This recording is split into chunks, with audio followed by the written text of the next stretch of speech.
12 dreams for the Red Queen under crown of stone. 8 voracious beasts born from 8 restless nights. 4 nails piercing the flesh of the sinner. 1 prayer for the summoned, called by this song. 'Tis perhaps the countdown to oblivion for the once proud city of London. 'Tis perchance her inhabitants' last dance alone to face death and pestilence. Confronted by the eerie and unknown, mortals became desperate for answers. A flock's flight makes for an omen, the falling of a star a dire presage. Turning to priests for interpretation when there was no reason to be found.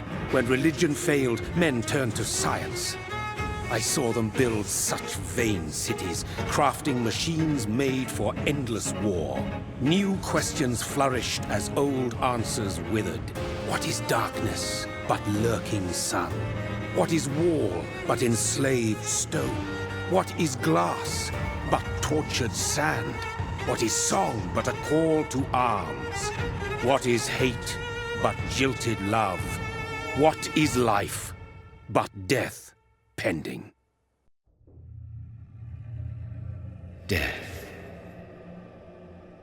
Since the apple was plucked from the sacred tree, mortality was believed to be God's punishment, a righteous snare to keep mankind from ascending to the stars. They were all so wrong. Death is not a wicked thing, nor some holy retribution. A true punishment would be to never know its sweet kiss. Awaken from the harshness and be born once more.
Mary! Oh, no! Mary!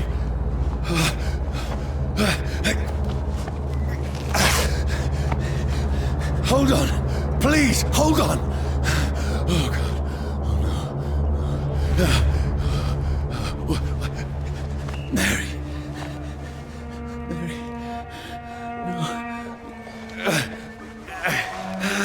No. No. No.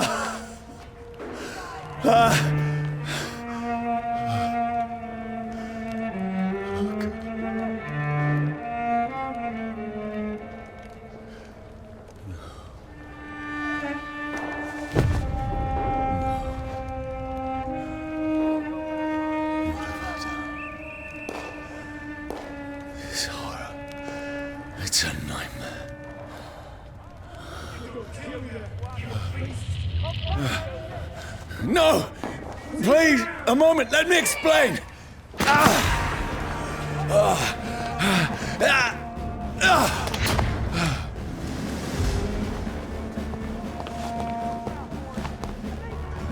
These patrols are after me. No, don't shoot!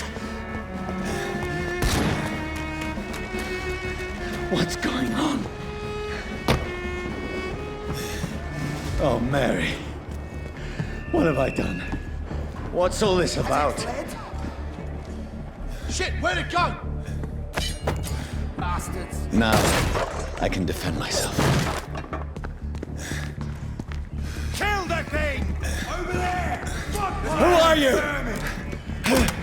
Stay back! Sorry, but you left me no choice.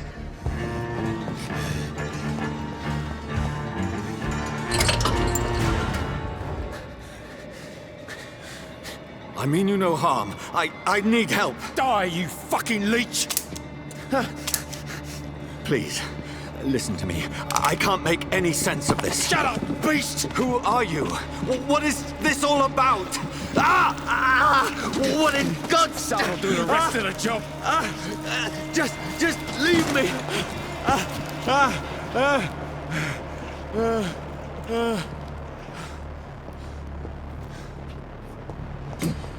The sun. It feels like it's burning me to the bone. I need to find somewhere to hide. Over there! Right now! There's one of them. Let me go!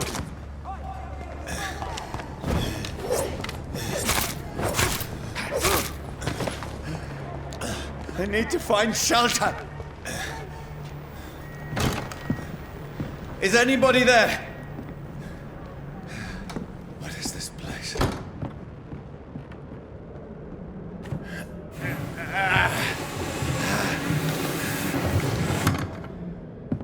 The place seems abandoned. I should be safe enough here.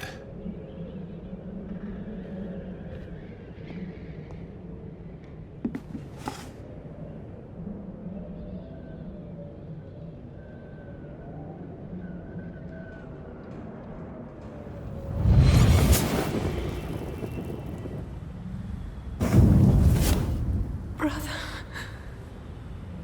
what have you done? Mary! Mary! Mary, I'm sorry. Whoever did this to us, I will find them.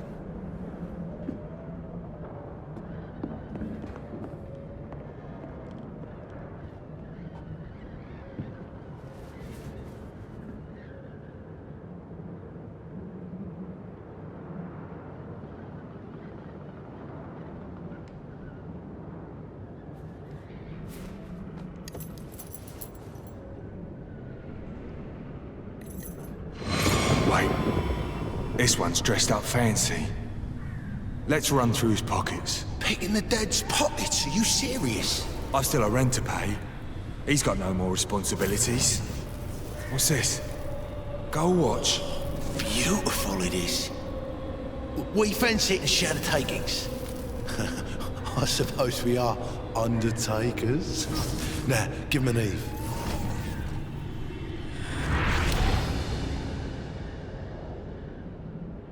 That's impossible.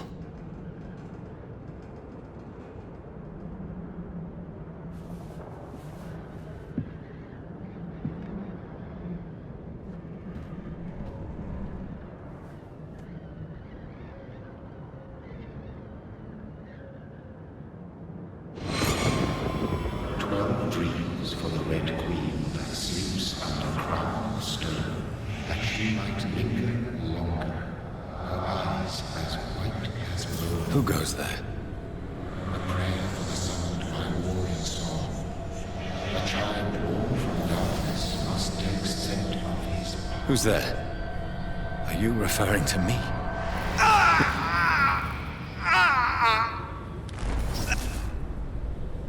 No! No! I still have so much to accomplish.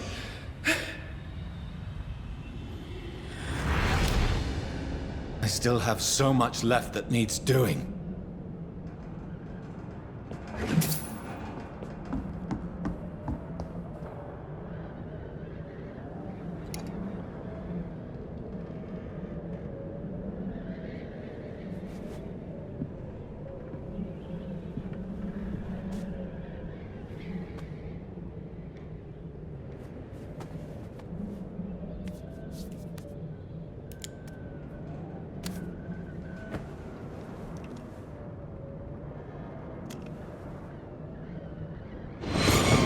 Johnny, this one's lost. We need to leave. And now! No! There's time. I can save him. That's the enemy coming! The orders are to evacuate the hospital! Done. He'll live. And now what? We fight. Killing is a hell of a lot easier than healing.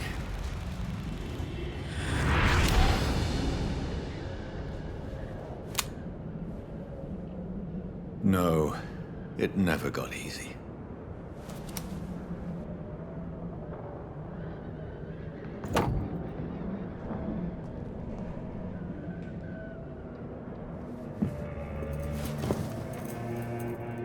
This makes no sense. None of it. No sense at all.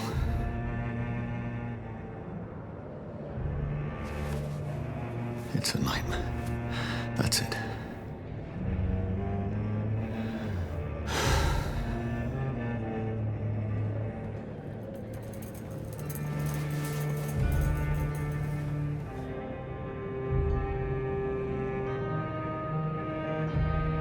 So be it.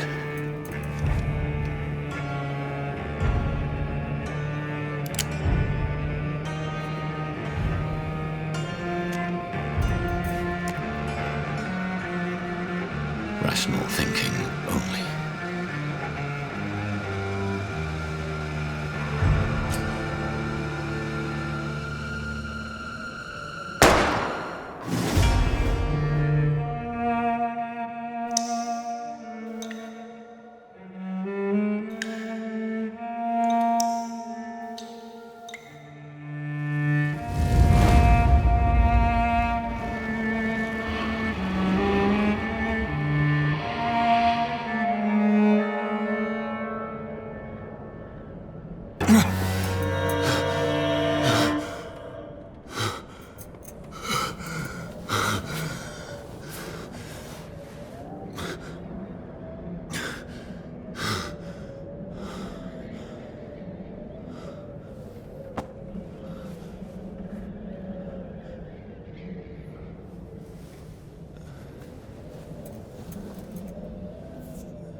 This is absolute madness. I've lost touch with the real.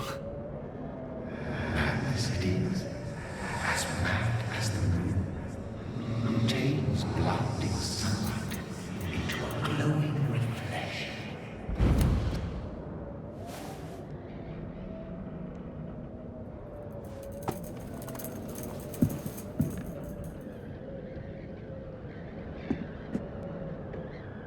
Voice in my head.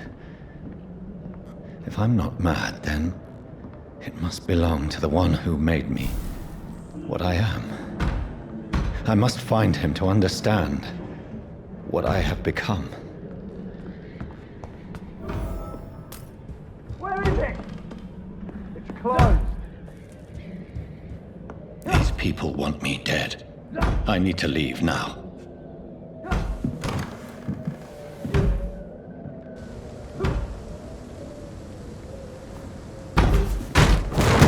Here's the leech. Here!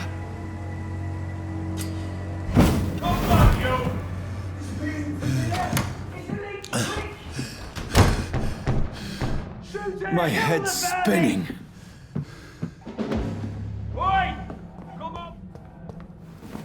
I'm still in Southwark. I must reach the West End. Go back home. My poor sister. If only I had controlled my need for blood.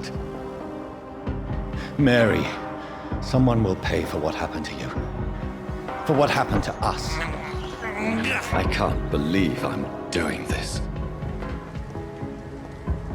Another corpse. Have the very streets of London become a mausoleum?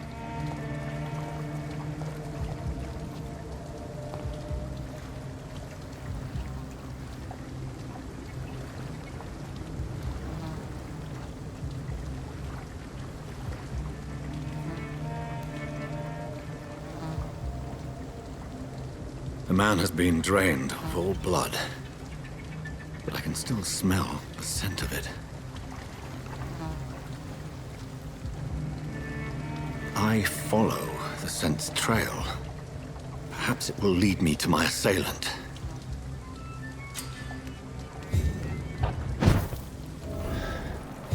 Fresh blood. The smell is so strong. Something dire must have come about.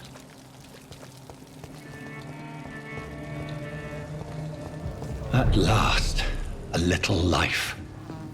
Welcome, sir, to the Turquoise Turtle. My God, sir, you look like Jonah's whale just spat you out of hell. Can I get you a drink? No, thank you. I'm not thirsty. Well, grab a chair and get some rest. This is going to be another long night. Why is it going to be a long night? You must be new around here. Don't you know about the murders? Tell me more about these murders. Every morning for the last few weeks, bodies have been found. And those poor sods didn't die of flu. I'm looking for someone who might have passed through here recently. Wondered if you might help. It's been quiet tonight. The only other person I've seen went straight up to his room. Thought it was kind of rude, actually. You mean he's still here? Well, yeah. He paid for the entire week. I need to meet this man. I have questions. Just climb the stairs and knock on the first door. I heard him open his window, so I guess he's still awake. And, Yes? no funny business. You hear me? This is a respectable establishment.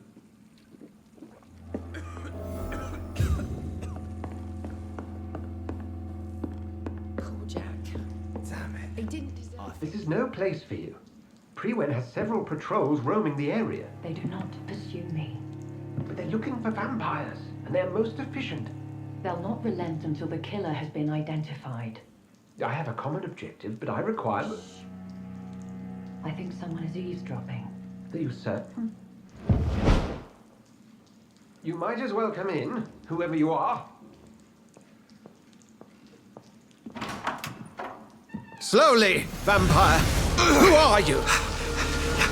I mean you no harm. Saith the vampire. Present yourself. I need a word with anyone.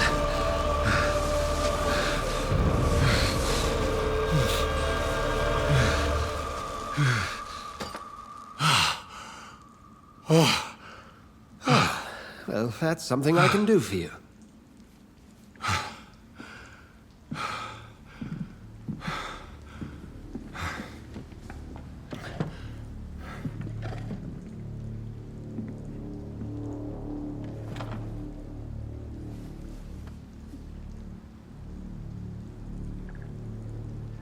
And who might you be? Tell me, who are you? First, tell me what you want. Then I may tell you. That's none of your concern. Sir, you have entered my room in the middle of the night, pale as a corpse and shaking like a tree. So please, indulge me. Someone is molesting people. In fact, killing them. Biting them. The calling card of a vampire. Like you. I've been hunted down in the streets and attacked. I'm a victim here, too. I believe you. Then if you are not a vampire, who or what are you?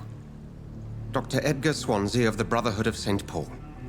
I'm performing an independent investigation here in an attempt to understand precisely what is going on. Then help me find the culprit. I may, if you'll first tell me why you opened this door. I followed a trail. The scent of blood from a recent victim. It led me here. You thought I was your aggressor. That explains a great deal. We're both chasing the same shadow. A shadow, indeed. Yet I heard his voice in my head. There was a moment I believed I was mad. You should let me handle this affair. You've no idea what you're up against. No. I will find the monster. He is mine. How will you do any better than I? But then let me ask you this. What are your intentions if you find the killer? I will at last have the answers to my questions. Then I can only wish you good hunting. And pray we shall meet again.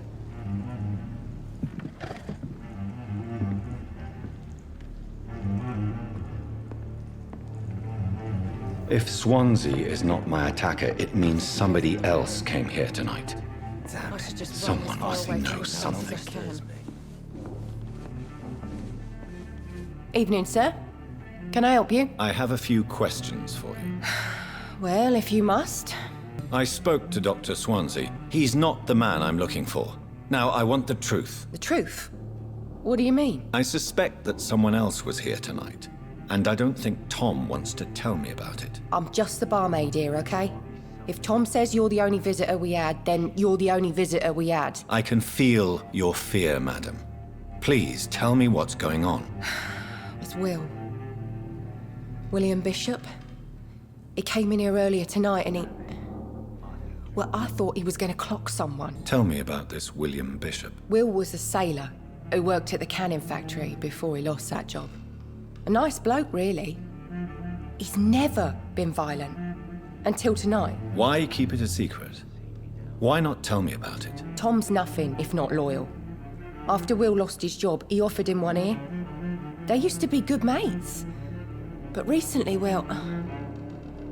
Will started to get very aggressive. I see. Thank you for your candor. I'll be sure to talk to Tom. Welcome back. Did you find what you were after? I can't say I have. Are you sure no one else came into your bar before I arrived? Hey, I told you, you were the only other stranger I've had. Tom, talk to me about the visit from your old friend, William. Yes, Will came by tonight, but he's not my friend anymore. I need to find him. It's a matter of urgency. Do you know where he is? You could try his boat. It's up by the North Pier. He sleeps there when he's too drunk to get home. Please describe him to me. What'd you expect? He's a tall, sick bastard with a bad rash and torn old clothes. William used to be strong.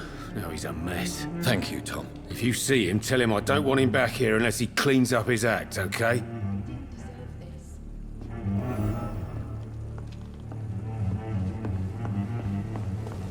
I will get to the bottom of this intrigue. What's been done to me, to this city. The body is still warm. This man has just been drained of blood. What's this? Some sort of note. This man was armed. He tried to defend himself. This corpse has been dried of its blood, just like the previous victim. Blood and empty gin bottles. This Bishop fellow is something of a heavy drinker. There are blood splats on the other side of the canal. I must reach that barge.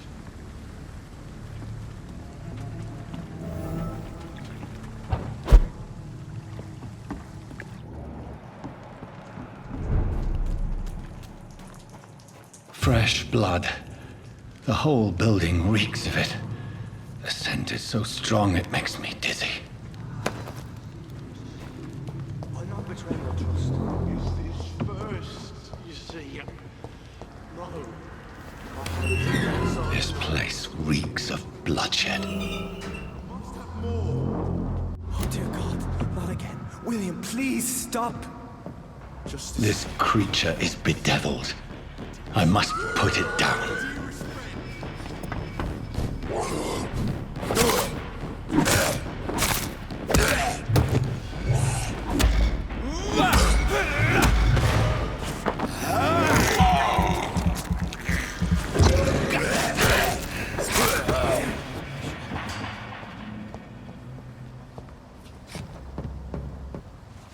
William was an honorable man. I could have saved him. Mr. Hampton, are you in there? I knew him well, another lost soul, a kindred spirit. Sir, listen to the sound of my voice. I'm a doctor. You're suffering from shock. I must return to my flock. They'll stray without me.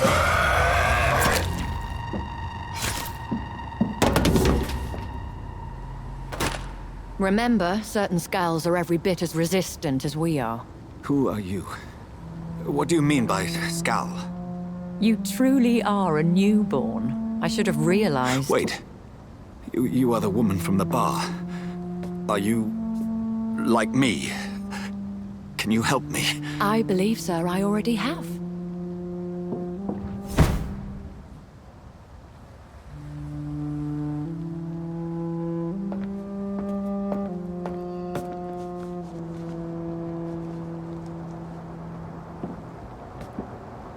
By George and the Saints, you've solved the mystery of these terrible murders. Patience, good fellows, I've come to offer help. Just give me a moment to secure my boat. We can leave this awful place.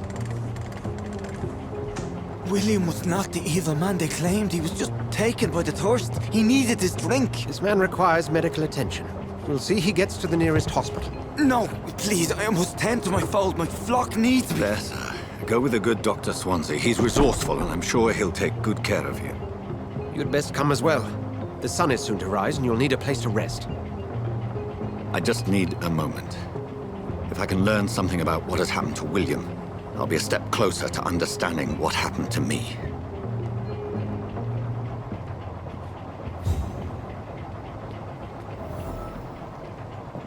This poor creature can't be my maker. Could it be some subspecies of vampire? I must find a place to analyze the blood.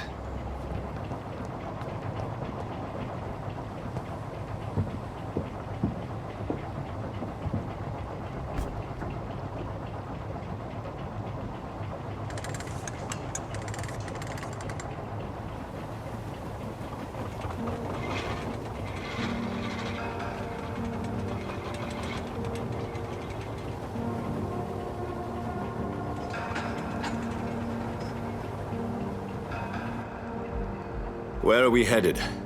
We're on our way to the Pembroke Hospital. It's just across the canal. They'll have a bed for poor Mr. Hampton. William was... what manner of creature was he? Predator, prey, villain, and victim. Who can say? The important thing is that he's been stopped. Duly noted. And the woman? What... who is she? What woman? Oh, don't play me for a fool. You used me to locate that skull. You must know who she is. And I thought you a gentleman. You shouldn't talk about a lady behind her back, but I will tell you she values her privacy. Were London as peaceful as she appears from the middle of the canal? If only that were the reality of the situation. To be honest, I've always tried to avoid this part of town.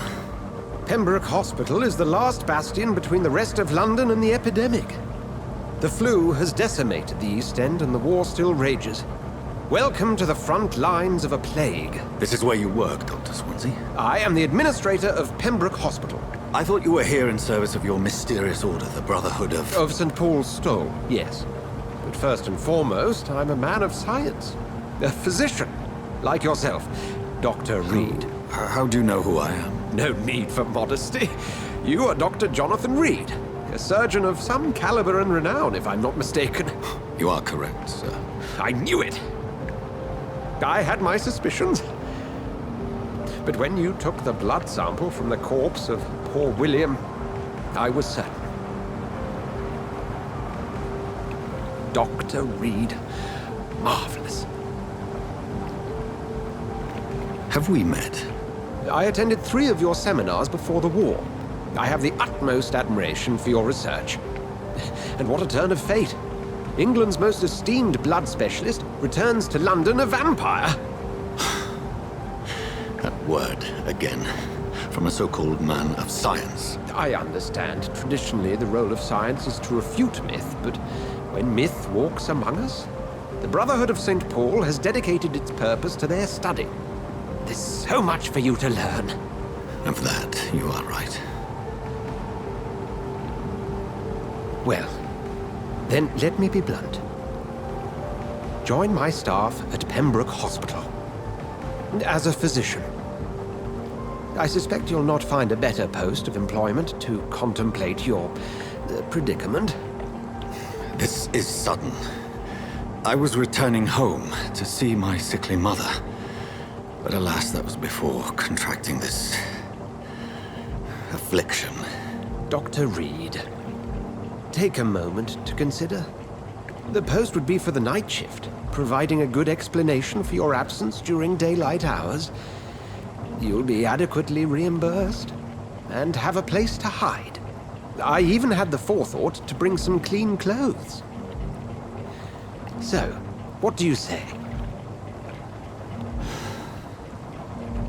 It seems I have little choice, but yours is a generous offer, so I thank you. Brilliant!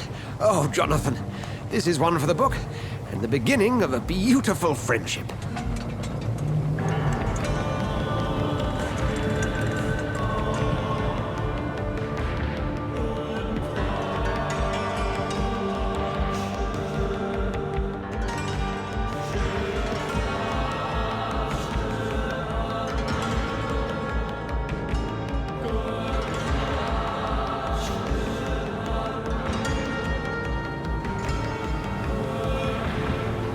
Dr. Swansea, thank goodness. I was beginning to be concerned. Worry no more, Nurse Crane, for I bring good news. Oh, Doctor, what a night. We lost 2 more patients. Nurse Scow said she couldn't take it anymore and resigned. Yes, well, I'll make a new rota in the morning. In the meantime, find a good bed for Mr. Hampton. Be sure to pay attention to his needs. Of course, Doctor. Oh, and Dorothy? Yes, Doctor? Dr. Reid here has just returned from the front. He served King and Country and will be joining us here at Pembroke. We're very lucky to have gained a surgeon of his talent, and one so experienced in blood transfusions. That is good news indeed, Doctor. Oh, yes.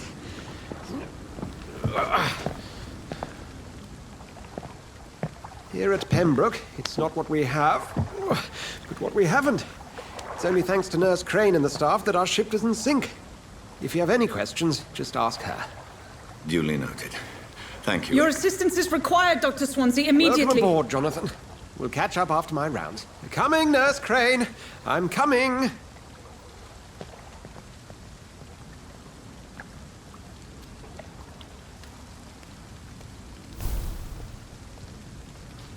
We'll have a word in my office later, Jonathan. Come on, you bastard! You can do better than that! It's my turn!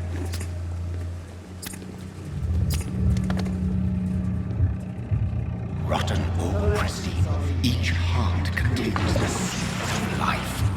Drink at this river, try it all.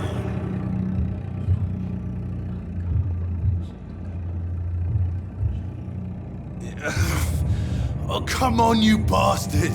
I won't bite. Sir, please. You've lost too much blood. Calm yourself. You think I didn't notice? Stop your staring and get me to an hospital, you arse! Insult me again and I'll put an end to your misery right now. Alright, sorry. I am in pain here. Me guts are spilling out onto the street and you're yabbering on. Yes. That's a very nasty wound you've got there. Take my word, I am a doctor. Dr. Jonathan Reid. Name's Clay Cox. I'd appreciate you helping me to a better place, Doc. Follow me, Mr. Cox. Let me assist you to that better place.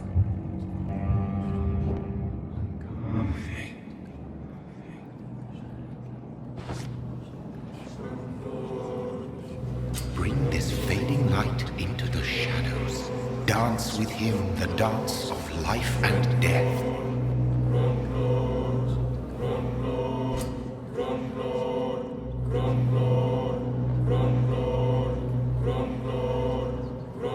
No more. Not tonight. Not like this. I will not take another life.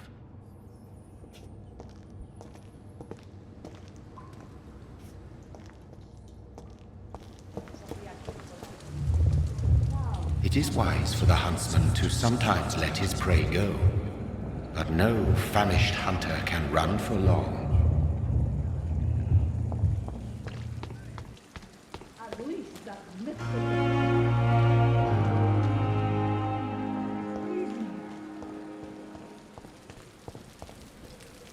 Doctor, where have you been? I've little time to play hide-and-seek with new staff members, no matter how illustrious they may be. I found a wounded man by the docks. He answers to the name of Clay Cox. He requires urgent medical attention. Already making the rounds? That's the Pembroke spirit. I'll ask our porter, Milton, to bring him back immediately. Thank you, nurse. What can I do for you? Dr. Swansea insisted we provide you a quiet office. You'll find it on the second floor with your name on the door. Thank you. Nurse Crane, isn't it? Yes, Dorothy Crane. Welcome to Pembroke Hospital, Dr. Reid. Your office has been prepared. Thank you, Nurse Crane.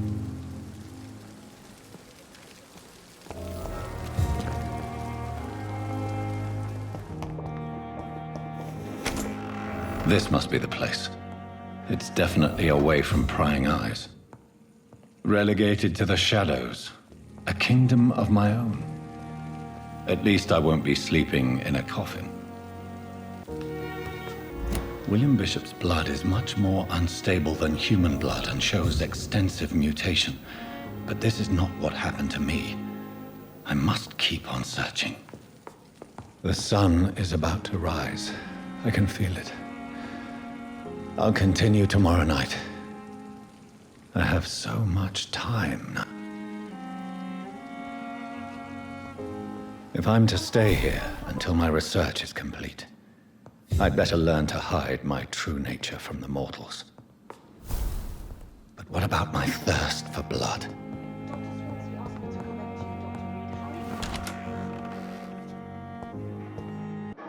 Yes, Nurse Crane? How can I help you? I'm so sorry. I know Dr. Swansea wanted you to rest, but we have somewhat of a crisis. A crisis, you say? Our supply of antiseptics is nearly depleted. I was hoping there was another box up here, but... Sorry. There's nothing here. Some of the patients won't last the night without them. Honestly, sir, I'm beside myself. I may have a solution. In France, during the war, drugs shortage was a daily problem, and we had to use our wits to overcome the shortages. However do you mean? If combined correctly, certain household chemical products can be used in a pinch instead. Now, where's the hospital storeroom? The storeroom? Fat chance. This is the Pembroke, and space is luxury we don't have. Everything used to be stored in the old morgue. Perhaps I should look there first. Where is this morgue? It's the large building behind the hospital. You'll need to go in the back door because it's been sealed off for sanitary reasons. Take this key. It opens a small back entrance at the end of a narrow street. The abandoned morgue behind the hospital. A small door at the end of a narrow street. On my way then. Thank you, nurse.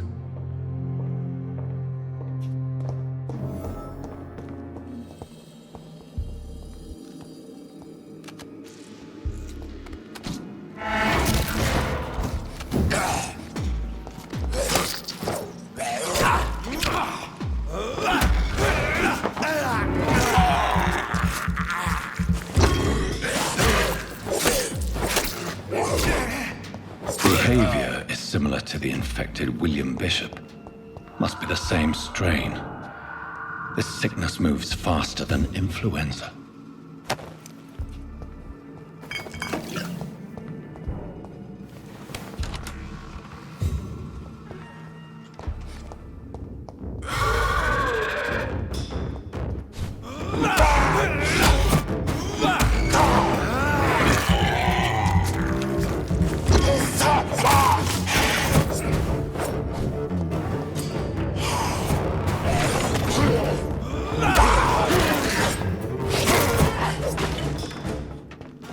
These scowls can be so ferocious. I'm not sure I can defeat them without becoming stronger. To drink blood is so tempting. Sodium hypochlorite. Dangerous to administer, but efficient in the proper dosage. This hospital seems to be falling apart. Finally, you've returned, Doctor. Did you find anything of value? Yes, nurse. You've worked your first miracle, Doctor. Now, this patient here needs immediate treatment. Duty calls. When the storm has passed, I'll show you how to mix the remedy yourself with the same basic ingredients. Many thanks, Doctor. When you've finished, you ought to report to Dr. Swansea in his office. He's been looking for you. Seemed pressing. What a blundering idiot.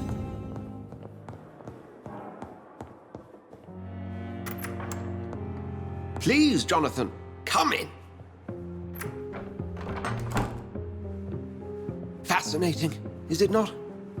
In the last decade, so many mysteries have been brought to light with our microscopes. The human body, biology's penultimate frontier. The more we explore its boundaries, the less we're able to trace a clear line between life and death. You, my friend, have a foot in both countries. The view must be vertiginous. It's at least as vertiginous as chatting about vampires with you, I would say. This must be all so new to you.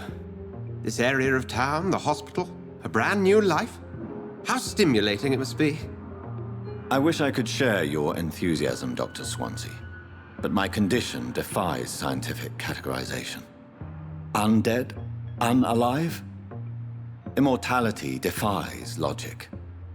I cannot express my thrill at this serendipitous turn of events. The world's most eminent specialist in blood transfusions, a vampire. One might say a gift from heaven. I'm a dead man. I was murdered. Now I'm a murderer. Tell me how this is a gift. Forgive me.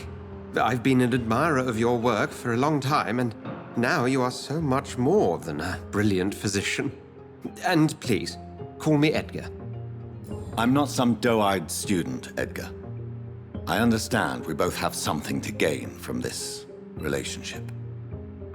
Very well. I have a task for you, Jonathan. Something that will require all your newfound skills. Please, go on.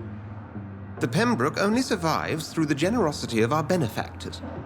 Unfortunately, our main donor has found herself in a bit of a bind. Now, if you could help her out... A spokesman or politician is what you need. That's not my calling. And until I come to understand what has happened to me, I require discretion. Discretion is in order, Jonathan. Lady Ashbury has recently received rather indelicate correspondence that, if revealed, would jeopardize her position. And you would like me to eradicate this threat? By the stole, of course not. I would just like you to pay her a visit. Her ladyship is certainly near the tents outside, tending the sick. You can't miss her. Look for someone impossibly delicate. Accepted. I'll see what kind of trouble Lady Ashbury is in.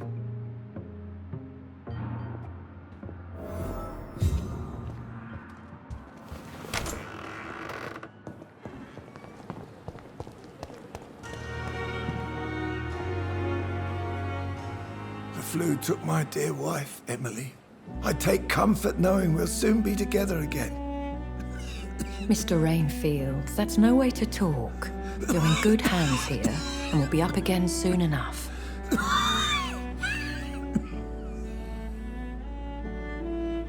Now do me a kindness and get some sleep. I'll be back round later. Your words are kind, the blessings of an angel. You're the sweet, sweet Lady of Mercy.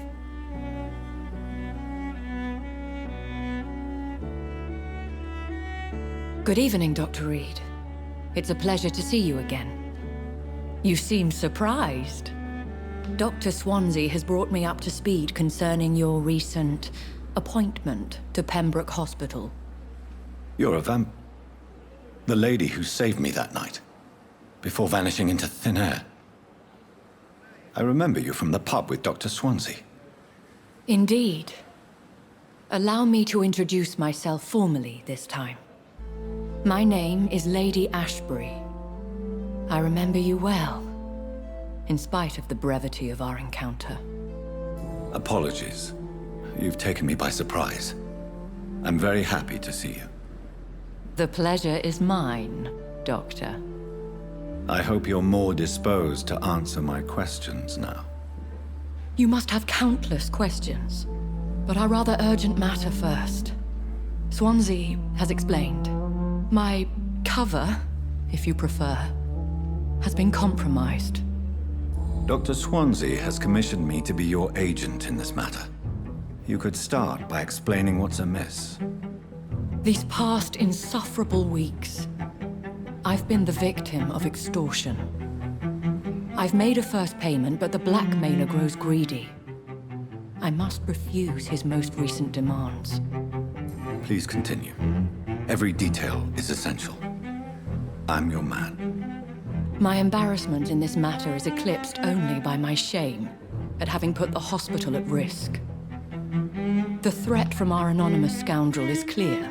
A list of dates.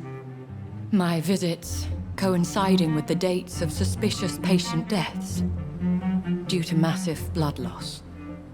I'll take care of it. Do you know where I should start? If that was the case, I'd settle the matter myself. You could talk to our local gossip, Harriet Jones. Not a pin drops here without her hearing about it. I'll meet that woman now. My life, as others know, is in your hands, Dr. Reid. I'm sure of your discretion, but I do fear your powers of persuasion will be put to the test. When this is resolved, I'll be your obligé. I'll answer all questions in regards of your condition.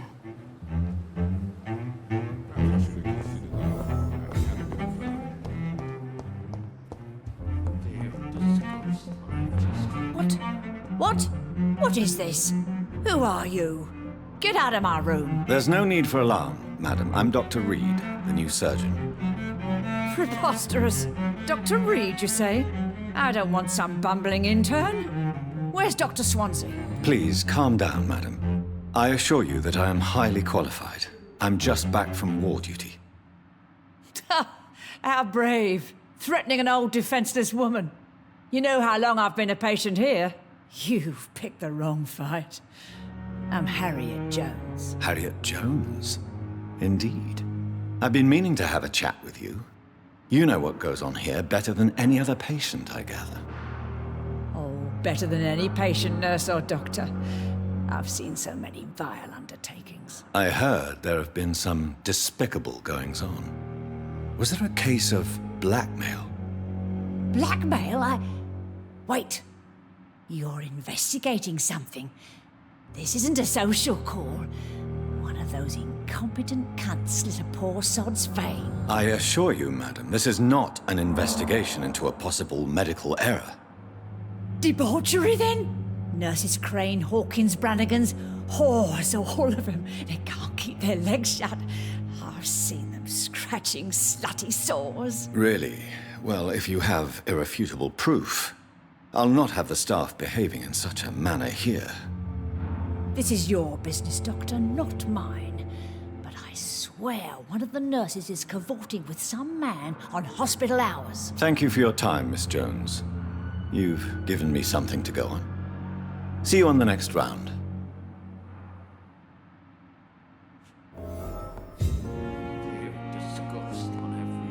The patients and staff might know something. I'll start my investigation with them. You're sure you don't come back with me? Nah, I have to see someone at the hospital. Be careful. You look so bad they may keep you as a patient. Fuck 'em. I don't like hospitals or doctors. Well then, when you go back to Whitechapel, you may find this useful. What is it? A pass for a free medical exam by the best nurse available. Just read it. I don't read well, but thank you, I guess.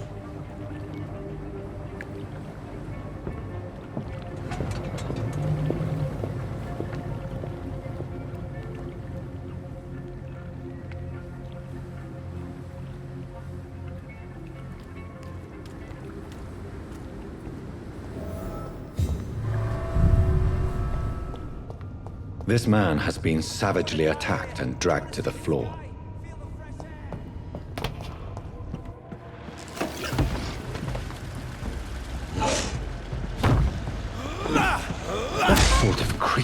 this?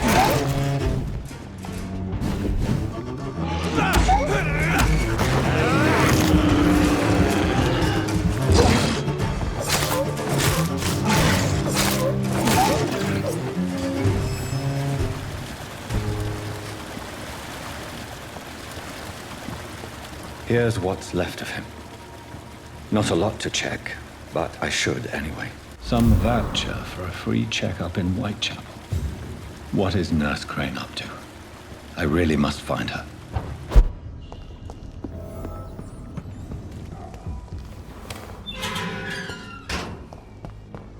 Whitechapel. This neighborhood is linked somehow to the kind Lady Ashbury's blackmail. First, let's find this Petrescu fellow. Perhaps I should open it.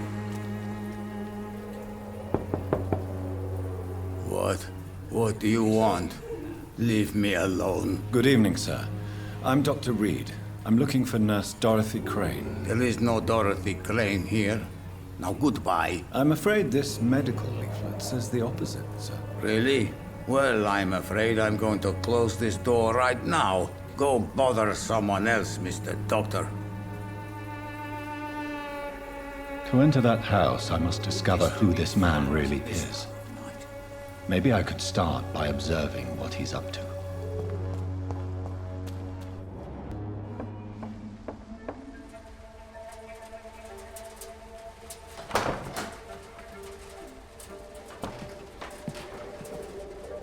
A strange man was at the door with a pass for our medical facility. I refused him entry. Darius, how could you know he didn't need our help? His clothes were too finely tailored to be from Whitechapel. Perhaps just a friend of that stray poet who is always about. Richard Nithercott? No, not of the same cloth, this man. I suspect some machination from that journalist. Clayton Darby. Is he still asking questions? Yes. I saw him drifting around St. Mary's Church. I swear he is tracking me just downwind.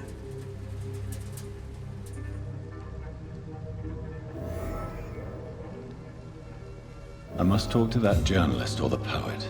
They must know about Darius. Nearby the church they just mentioned.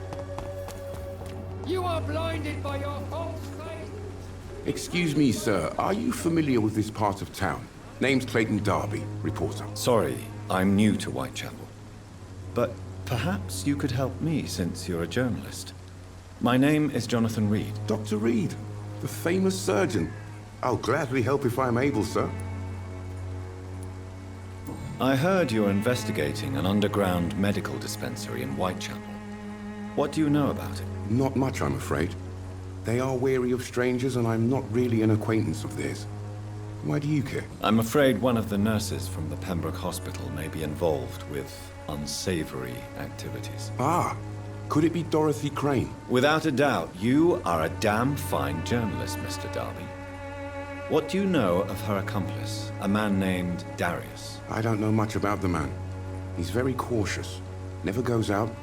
Doesn't seem to have any friends or family. He never goes out? No. A few days ago, he unexpectedly did. I followed him, but it was just a ruse to keep me away from his house. Really? How do you know? He went to the nearest mailbox, but just before posting his letter, he ripped it up and threw it away. He has no relatives at all? No. Except for that strange man, a poet named Richard Nithercott, who sometimes comes by. Darius would never let him in. Where can I find this Mr. Nithercott? He spends most of his time lurking around Whitechapel, talking to himself or declaring verses. These days, you can usually find him behind the church. Goodbye, Mr. Darby. Farewell.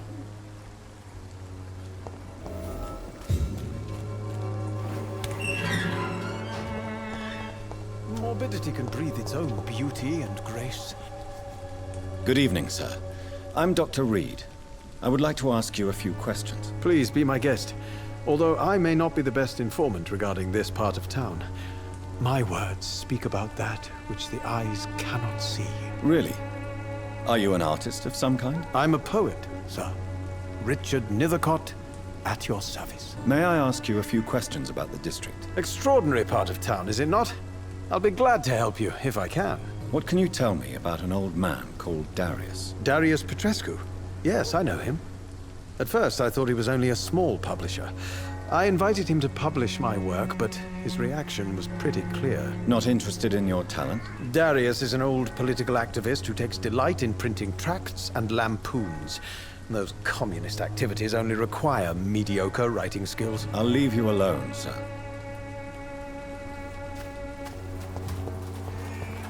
The content of Darius' letter to his children could give me more leverage to enter. Darius is a bit less of a mystery now.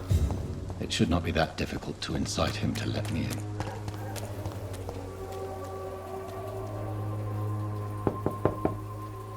Mr. Petrescu, just 1 minute, please. You again? Go away. Sir, wait. Stop this nonsense. I know Nurse Crane is here. Shall we speak man to man, you and I? All right. Speak up. Don't you see we're on the same side? We fight to help the poor, sick, and abandoned. I'm nothing like you, Mr. Doctor. Yes, you are. You too believe in providing medical care without charge.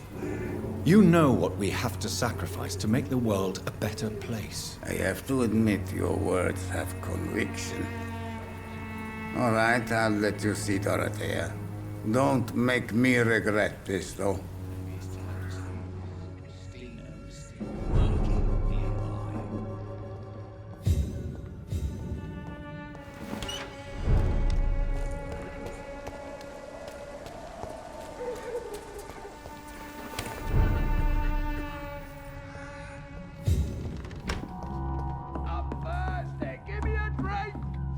Razvan, can you hear my voice?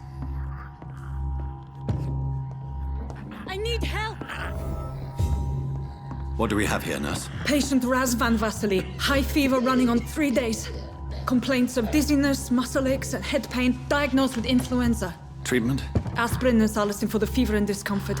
Liquids for dehydration, but he's having trouble keeping even water. Aspirin and salicin, you say? Why not some warm milk and a kiss on the cheek? Where are the quinine salts? Tried buying, borrowing, even stealing. There's none to be found, Doctor. He's not convulsing, he's choking. He's not getting any air. Scalpel! Hand me that scalpel! What can I do, Doctor? It's too dangerous to operate with these convulsions. Sedative, nurse. Do we have any anesthetics? I'm sorry, Doctor. None at all.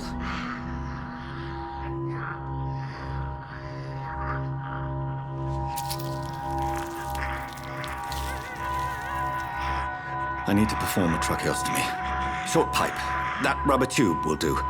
We're going to cut a passage for air through the neck. Yes, Doctor. He's breathing again, but he's coughing up blood. Internal hemorrhaging. I need to make another incision into the chest cavity to drain the fluids from the lung. Prepare another tube. A thoracostomy. Doctor, we've nothing to fight the infection. We need an aseptic environment. Right then, Nurse Crane. What do you suggest we do? I've no idea. I'm not the doctor. Time is of the essence. We need to perform a thoracic drain. Yes, Doctor.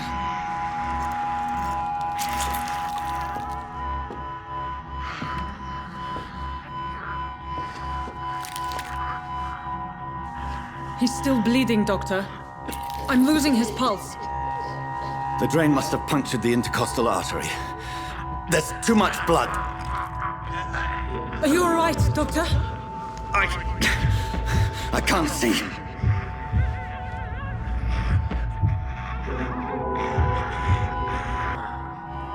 I must first suture the artery. Find the wound. The source of the blood. Needle and thread, Doctor. Good. The stitches are holding. How's he doing? We're losing him. We've lost his pulse. He's dying, Doctor! Cardiac massage, now. Cardiac... What? Are you making this up as you go along?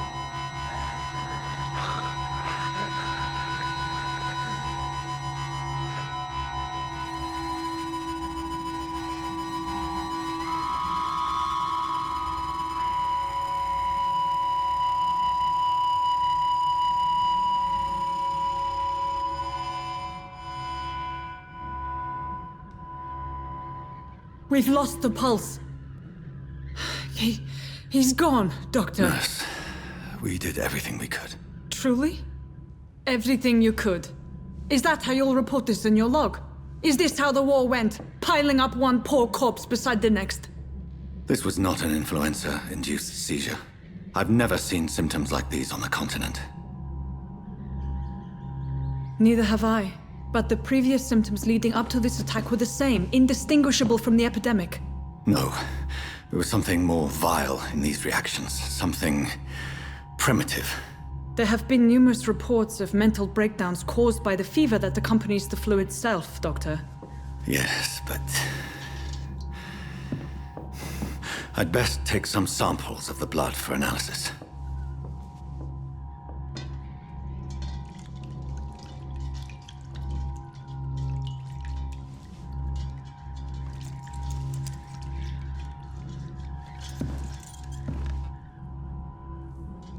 You're here to test my bedside manners. I suspect it was more than intuition alone that led you to us. So, how might I be of service, Dr. Reid? I've come to put an end to this insufferable blackmailing, Dorothy. Doctor, you think your warnings scare me? I've stolen and plied, blackmailed and lied, but what else am I to do? I'm all these people have. Dr. Swansea is a sensible and honest man. He wouldn't have refused your friend's care at Pembroke. It's easy for you to say, Doctor. These people cannot go to the police, nor to the hospital. They don't even speak English. They depend on me for everything. But why Lady Ashbury? Why her, of all people? She's pristine and proper, all right. But that she-wolf in sheep's clothing murders the poor for sport. I have her where she belongs, and I'll milk her for all she's got. You've convinced me of the sincerity of your actions and their noble justifications. But all the same, blackmail is a crime, and it will stop, Nurse Crane. So, are you going to turn me over to the authorities?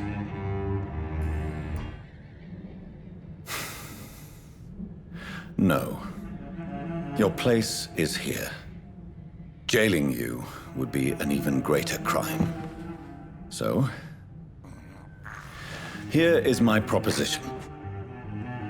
I'll look the other way on your little enterprise. In exchange, you will resign from the Pembroke Hospital and provide me with medical supplies when the need arises. Dr. Reid! That sounds like a business proposition. My accomplice, then? No, just a privileged client. My research may require the occasional rare piece of equipment or ingredient.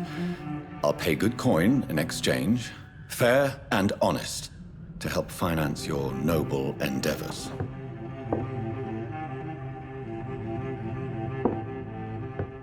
We have ourselves a deal, Doctor. Good customers are always welcome. Yes, Nurse Crane. We have a deal. Human blood. Whoever left these marks did so deliberately. Kill it, boy!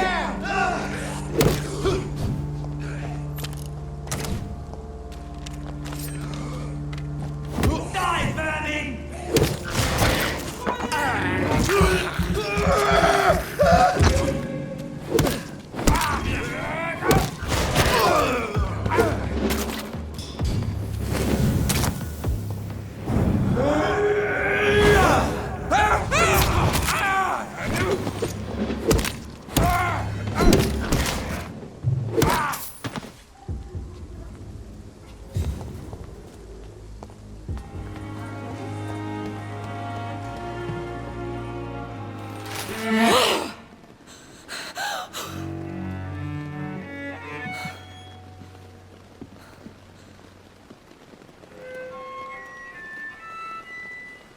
I would ask you to avert your eyes, sir. Or did you not know it was rude to stare? I knew it. Speak up, Dr. Reid. I like a man who speaks his mind. You killed him. He trusted you. And you killed him. Spare me your sarcasm, Jonathan. You are but newly born in this world. We are vampires. We live by leeching the blood from weaker prey. We are Darwin's next chapter. His cynical and perhaps ultimate expression. The situation is somewhat awkward nonetheless. I have not been observed sustaining myself for many decades. I have to say I'm a trifle embarrassed. Anyway, I have concluded my inquiries concerning your blackmailer. I see. Please excuse my agitated state. Under normal circumstances, I wouldn't let anyone see me in this condition. I must confess I have not put an end to the blackmail, my lady. Unfortunately, I could not bring myself to do it. I'm so disappointed in you, Jonathan. I didn't expect this from you. Lady Ashbury, you yourself admitted how ridiculous the sum of money was. I can assure you it was all used for charitable ends. Well, you are full of surprises, aren't you, Jonathan? All right, say I trust you, but you will still pay the ransom. That is only fair. After all, it was you who failed to bring this problem to a satisfactory conclusion. I believe I could agree to that. And since a lady always keeps her promises, I will now answer any questions you may have. Why does Dr. Swansea allow you to feed on the patients of the hospital? Dr. Swansea is a good and compassionate man. He is trying to find a solution for our hunger. Until that happens, he is clever enough to understand that I only feed upon the dying. Why did you save me in the canning factory? I could hardly stand by and watch such a promising young blood as yourself be torn to shreds by some gutter scowl. William Bishop wasn't the vampire that created me then? No, Jonathan. Whatever their strength and demeanor, scowls are the progeny of careless vampires. It cannot be the other way round. What type of vampire is a skull? Not a true vampire. The deformed offspring of lesser vampires. It is a shame these creatures run wild, slaves to their baser instincts. A vampire? Is that what I am? What we are? Such a crude word, defined by penny dreadfuls and drunken hacks. No. You are now an Ekon, and that you shall remain. So we are Ekons. How can I identify us amongst other vampires? How to put it? All Ekon are vampires, but all vampires are not Ekon. We are but a branch of the immortal tree. I'd like to avoid creating another vampire by mistake anyway. Tell me, how is it done?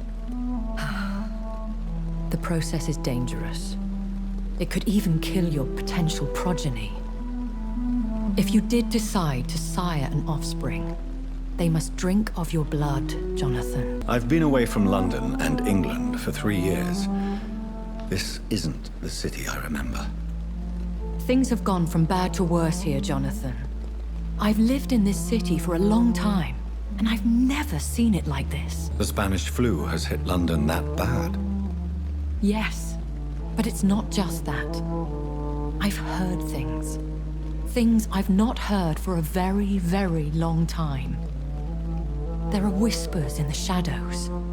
Something far worse than the Spanish flu is here in the city. When I awoke, changed, I was chased and attacked by vampire hunters. Prepared and well-trained. Though I can't be certain. More than likely, it was the once glorious Guard of Priwen. Once glorious, but still dangerous. They have seen better days, but all fanatics are dangerous. You would be wise to stay clear. They are sworn to destroy our kind. I bid you farewell, for now, my lady. I must quickly analyze the blood I took from Nurse Crane's patient.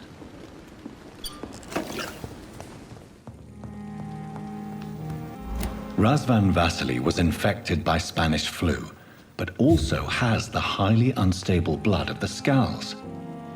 Is the London vampire epidemic transmitted through the flu? I should talk to Dr. Swansea about it.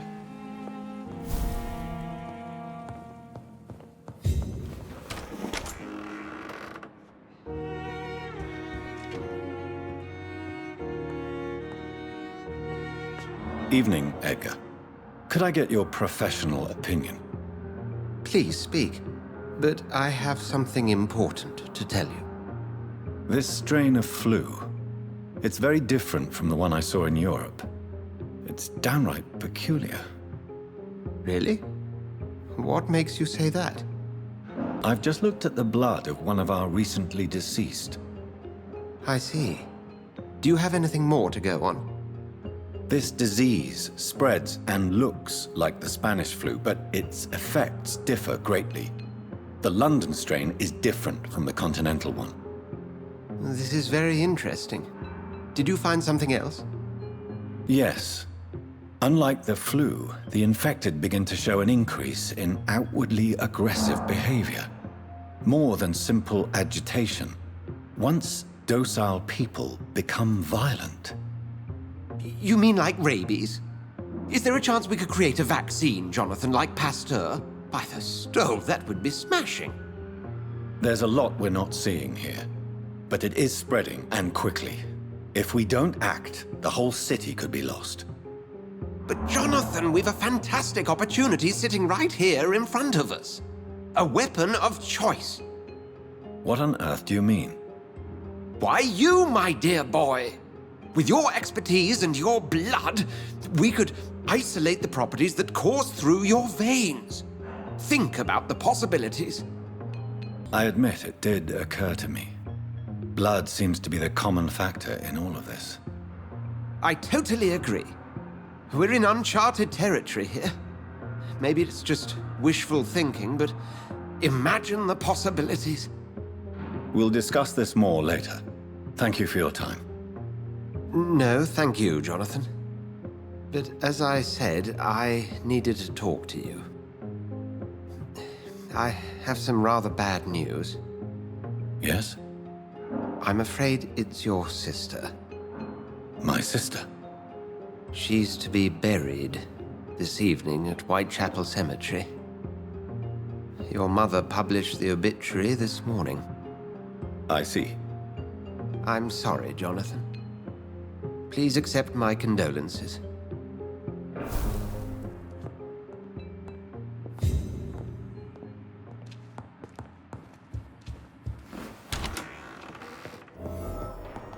I never thought I would have to attend my murdered sister's funeral.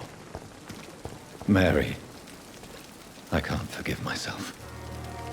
I'll find the truth about what happened to us. I swear. My dear sister, I don't know if I have the strength.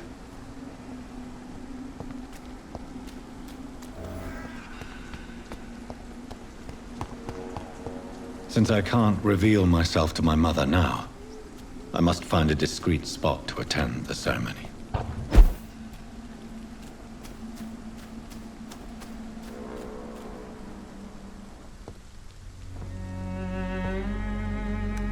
I am the resurrection and the life. He that believeth in me, though he were dead, yet shall he live. And whosoever liveth and believeth in me shall never die. We commend unto thy hands of mercy, most merciful Father, the soul of our sister departed, and we commit her body to the ground. Earth to earth, ashes to ashes, dust to dust.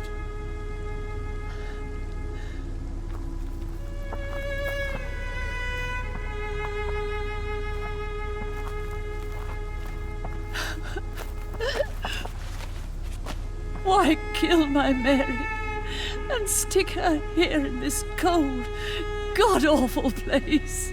These are the legal requirements for the epidemic, madam.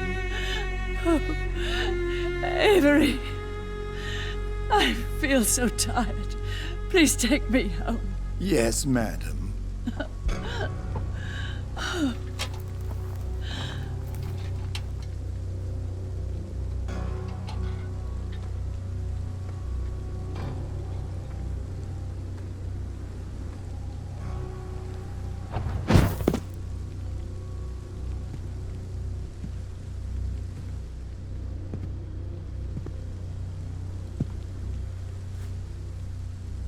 Oh, Mary.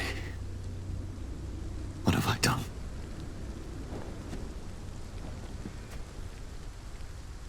If I could only change one thing. One thing. This is a nightmare.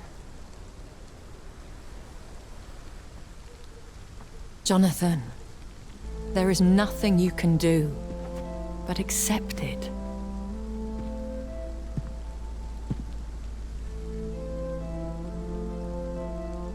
What brings you here? I thought you could use the company.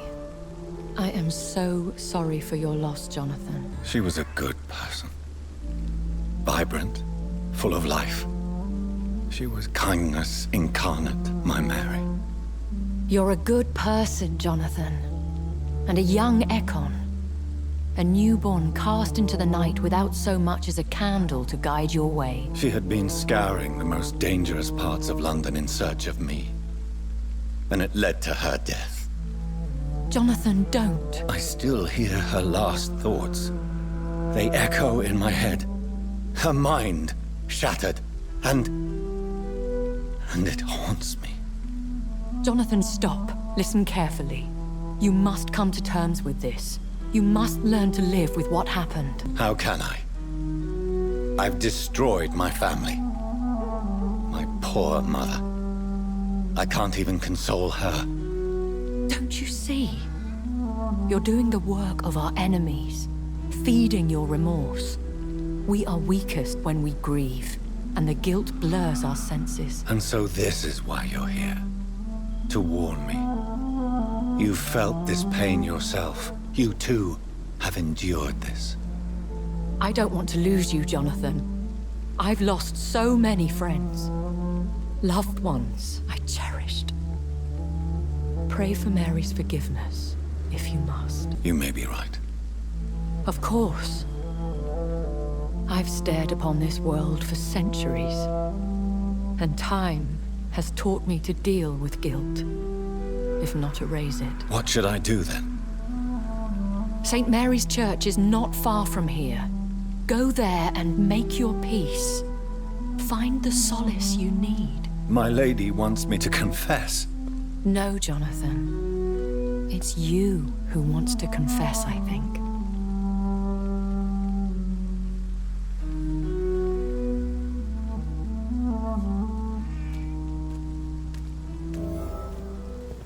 And off to church he goes, a newborn seeking divine consent to lick the blood from the soft and pointy crown. Who are you?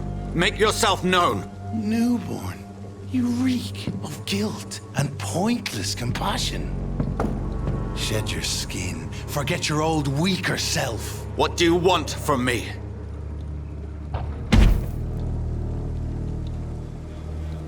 Ascalon does not approve of lone wolves who bring unwanted eyes to our pastures. So your name is Ascalon?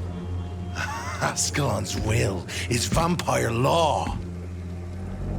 Learn them, abide by them, or I shall return as your judge and jury.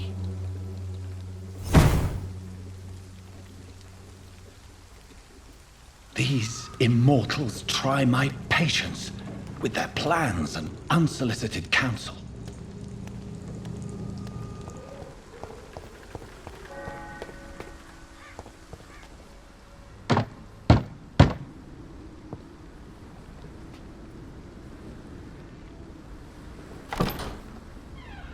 Yes? What is it that you want? I'm sorry to disturb you at such a late hour. No worries, my son. I'm still quite awake, having just returned from a funeral. Yes, I know. I've forgotten what I wanted. I don't know.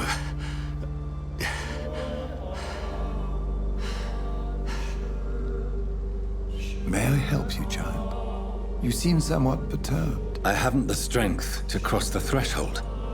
I wish to pray, to cleanse my soul. The church is shut by order of the bishop. But I'm still the vicar of St. Mary's, if that is any use to you, my son. I've no need for a kind ear, only a moment of peace in God's house. There are no secrets from God, my son. If your heart needs comfort, consider me your chapel. For I can be as silent as stone. I've words for one departed. They're not for living ears to hear. Your eyes burn with rage, yet I see the pain that lies beyond. I am here to lighten the burden of all God's creatures. Whatever you tell me is between us and the Lord. Very well, priest, as you seem quite adamant. Open your heart, my son. Tell me what burdens you. With whom do you wish to speak? She was my sister. You seem so troubled by the loss of this girl. What happened to her? She was murdered. I see. And how are you feeling, my son? She died because of me. How do you think I feel? I have a final question for you, my son. This is of the utmost importance. Ask your question, Vicar. What words would you like to say to your poor sister? I killed you. There's no excuse. My dear Mary, forgive me. You have been heard, my son, and your burden will lighten if your words are sincere. Go in peace now, and live your life in the way she would have wanted.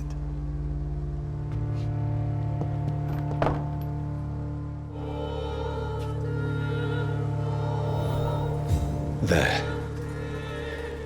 I confessed to that vicar. Do I feel better? Only time will tell. Remorse and pain are precious when binding you to the earth. I remember you. Fear be gone. I would harm no child of my making. This is your doing. You made me this creature. What are you?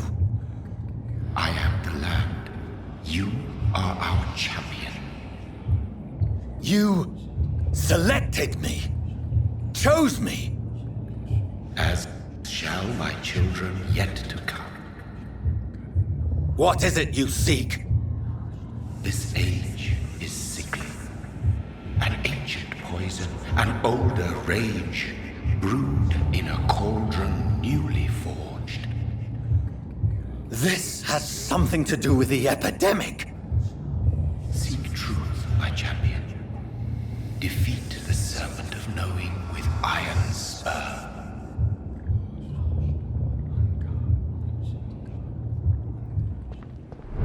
I've had enough of others making decisions for me, pretending to know how I should feel or behave. So the vampire who made me is some sort of disembodied entity? Or was he just projecting this vision in my mind? Maybe Edgar can help me with this one.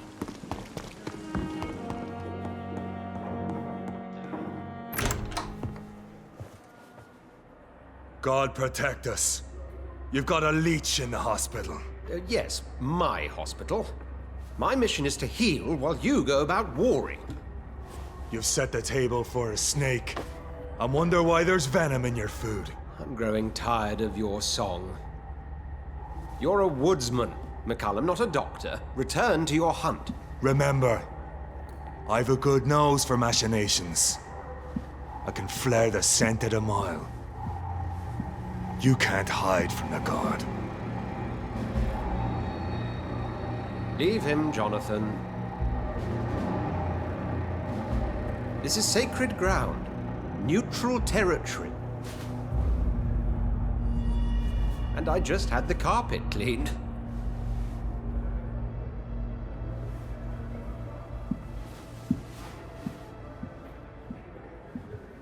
By the sacred stole, this is very bad news. Bad news indeed.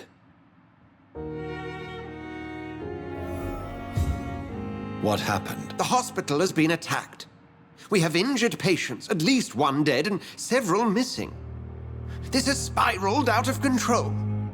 Even the most infirm are asking to be allowed to return home. We cannot have the people lose faith in this institution. This hospital is their only hope. Of course, you're right. But we cannot afford a public scandal. It would ruin us. We must restore order, and quickly. You mentioned a dead patient. Who is he? She, Jonathan. She was Miss Harriet Jones. I found her room like a slaughterhouse. Blood everywhere. The duty nurse is taking care of the mess. Very well.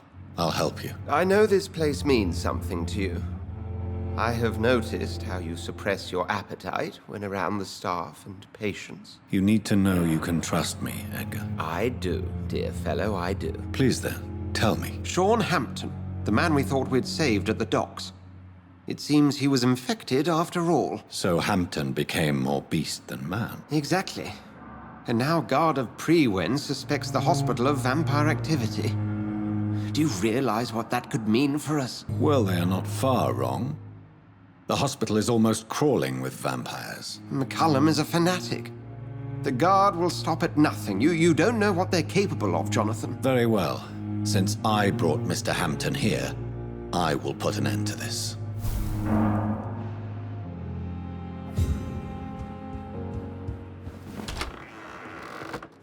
Sean Hampton lives and breathes for the well-being of his flock.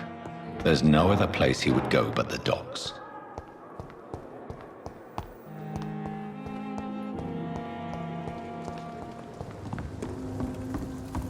For now, everything seems under control, more or less. Don't forget to keep an eye out for this guard of something, sweetie.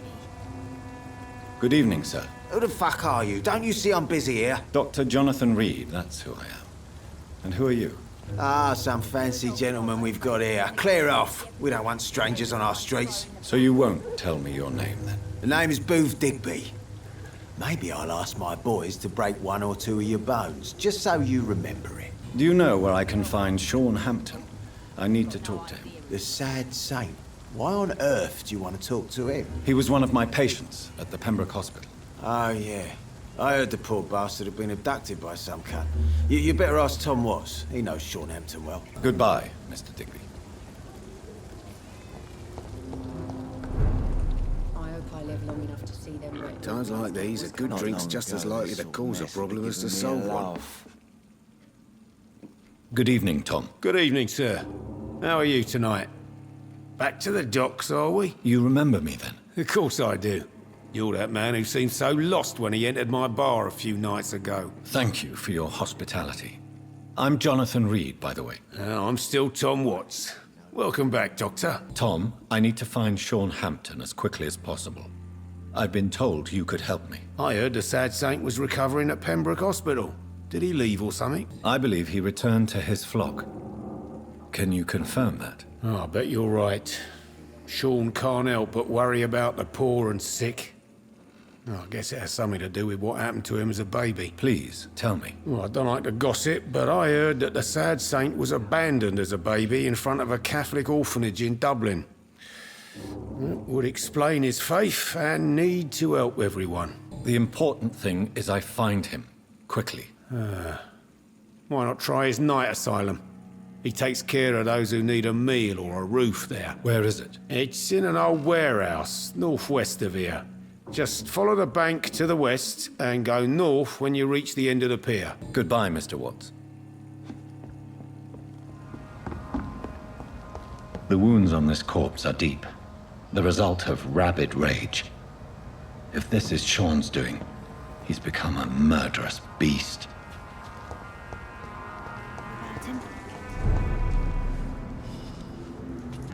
Why the long face, Doctor? How dare you welcome me as if everything is the same? We both know things have changed a lot, don't we? I'm still me in here, just more alive, as a skull.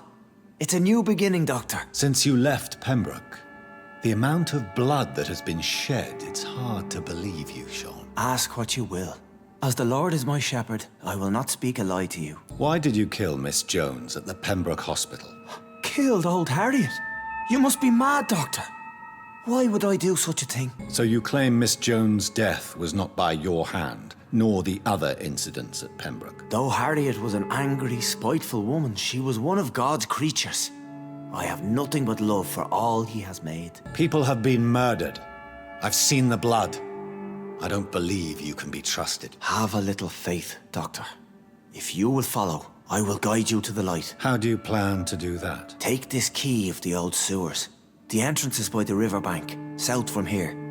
There you'll find all the proof you need. Very well. You have definitely intrigued me. I hope you're right, Sean. I'll be here when you return. If you still think I'm a threat then, well, I'll surrender myself to your judgment.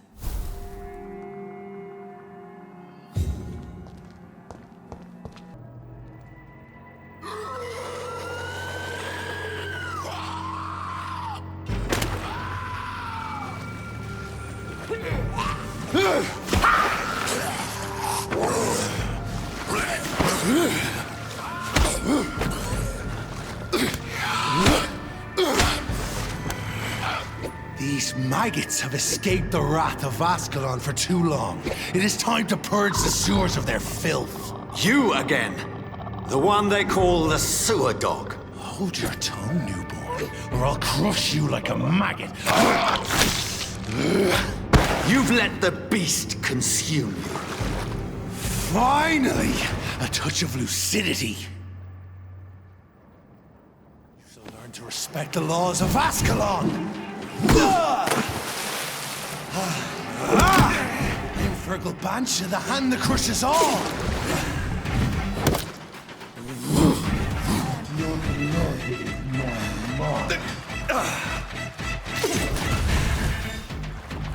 I shall crush you.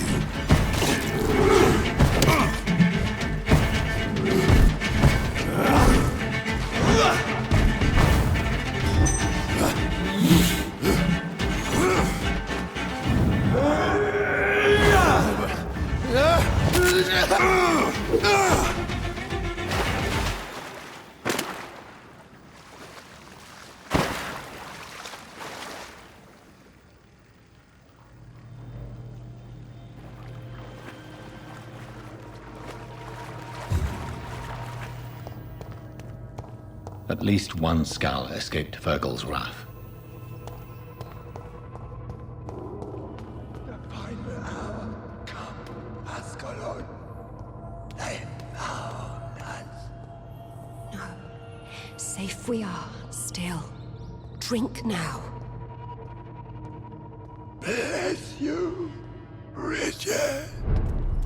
This isn't the blood of a vampire, but it will quench your thirst. This is our domain, not yours. You've been warned. Wait, I saved you from this creature. That must count for something. Thank you. Now go. Go back to the streets and houses. There is no love lost between us, vampire. But thank you. Please, who are you? I sense your sadness. If you must know, they call me Old Bridget. And this shelter is where we live. I'm Jonathan Reid. I'm a newborn Ekon. I'm afraid I'm not sure what's going on. I shall not bend a knee, young Ekon, but I sense your pain. Ask, and I will afford you my attention. Why was that creature after you? Fergal is the blunt instrument of the Ascalon Club. His masters would see us dead or turned into slaves if they had their way. What of this Ascalon Club? Vampire society's elite in the Empire. They make the rules and enforce their judgment upon us whom they see as lessers. So was it you that Sean Hampton sent me to find? Perhaps. The sad saint was always kind to us. He must trust you if he revealed our location. The guard of Prewan is hunting him. He is suspected of murder. The Scars have always been hunted by humans and vampires alike. I teach them how to survive against the odds. Sean killed a patient of mine. And that's just one of the murders he's being hunted for. If you refer to Harriet, she is now among us and under our protection. Harriet Jones is alive. That's it. That's the proof Sean wanted me to find. I must talk to her. No. Harriet is not alive. But you can speak to her. I must warn you, she is fragile and may not receive you warmly. I don't understand. She is filled with bile and hate. Her mind is sharp as a tack, but her body is so weak. I've never seen its like before. She is resting in a room on the far right of this hideout. Thank you. I will bear that in mind.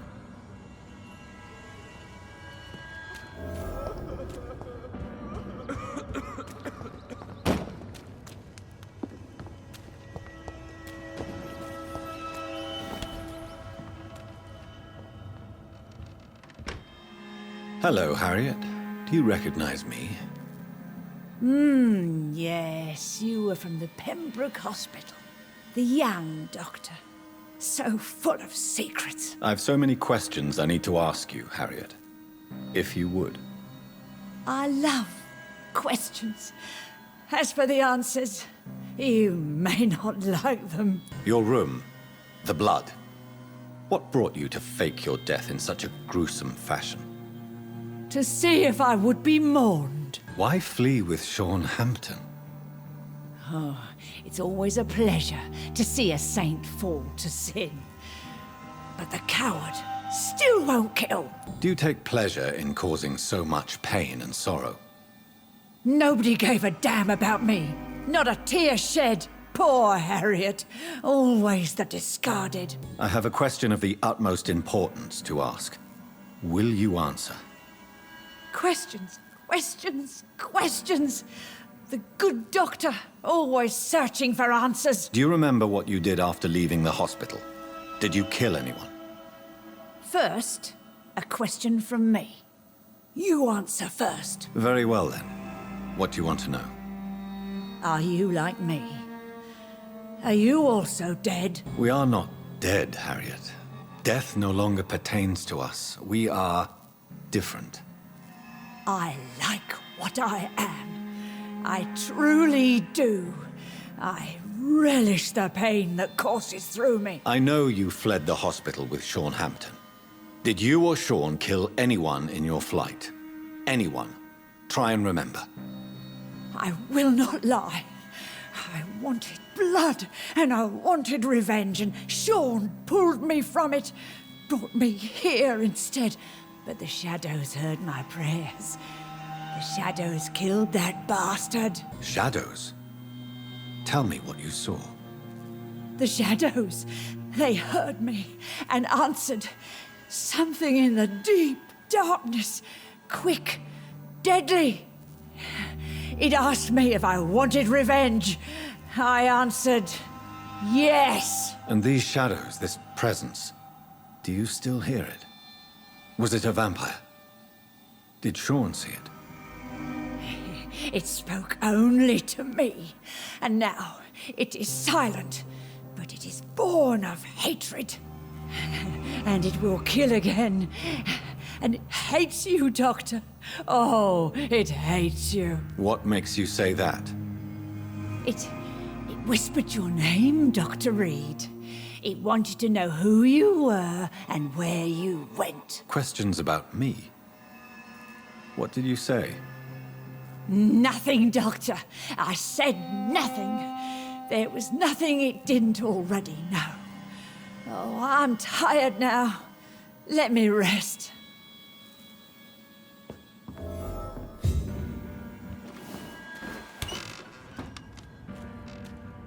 Have you found the answers you were looking for, young Ekon? There is too much left unanswered. So many questions. Get to know us. Spend time with us. And I may be willing to answer more questions. Your diction, your words. You do not carry yourself like most Skulls I've encountered. True. I'm not like most Skulls. What manner of creature is Harriet? She is different from everyone else. I really don't know. I'm not even certain she is a Skull.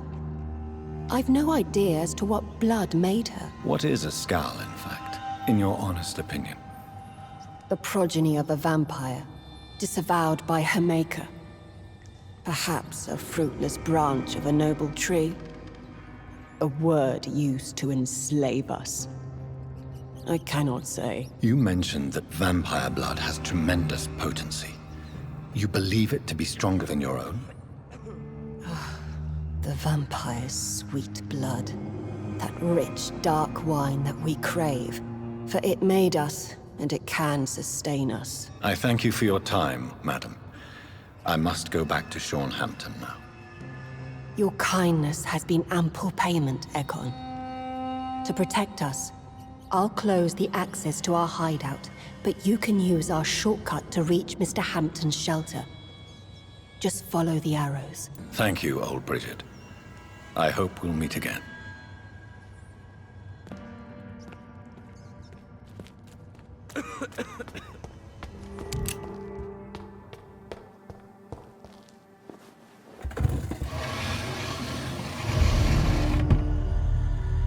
Welcome back, Dr. Reid. Would you like to take communion with me now? Sean, are you eating raw flesh? It is the sacred flesh of the mortal lamb. Our Lord's bountiful transmutation for the sustenance of his believers.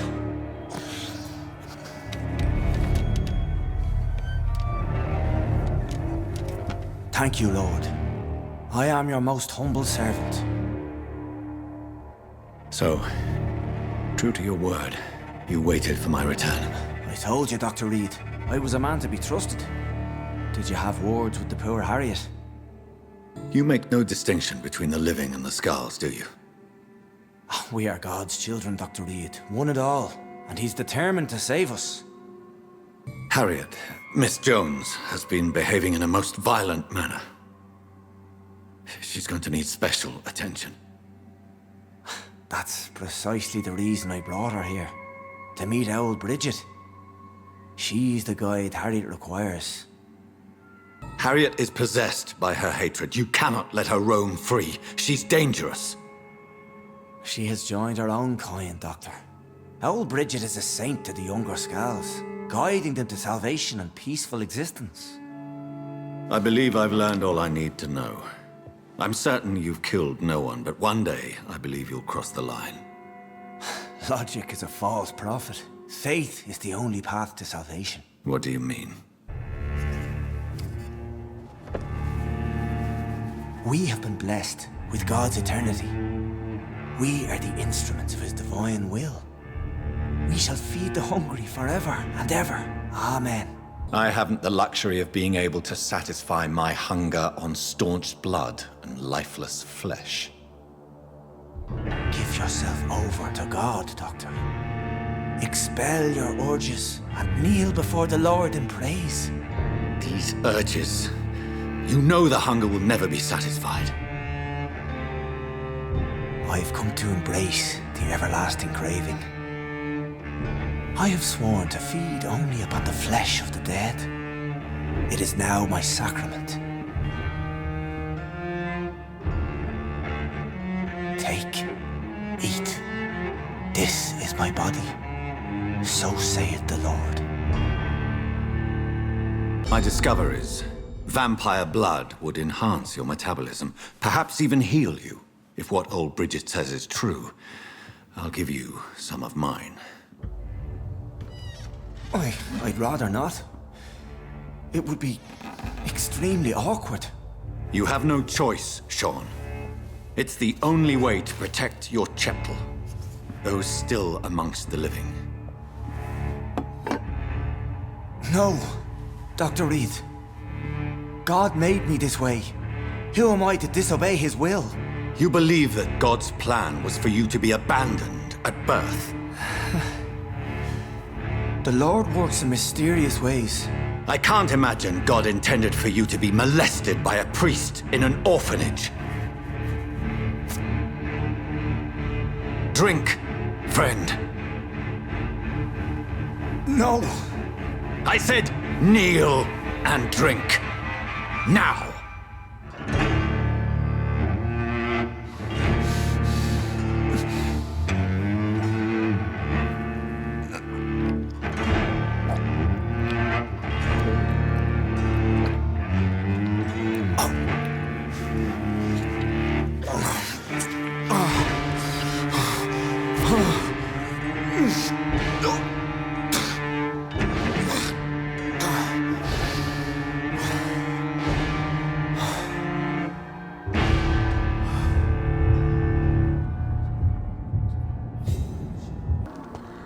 Another corpse thrown in the streets.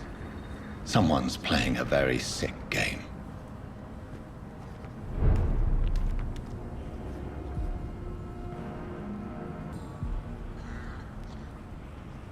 I know this brooch. This is my mother's. A birthday gift from father.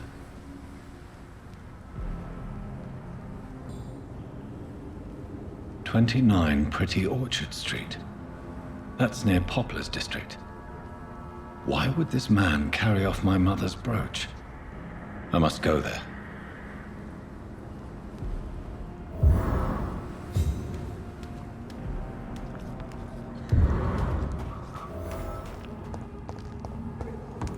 "29 Pretty Orchard Street. This is it.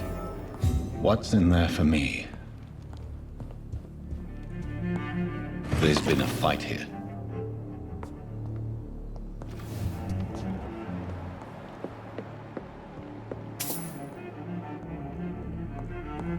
This window was shattered with violent force. Someone's been pulled through it and dragged through the street. Who could have done that?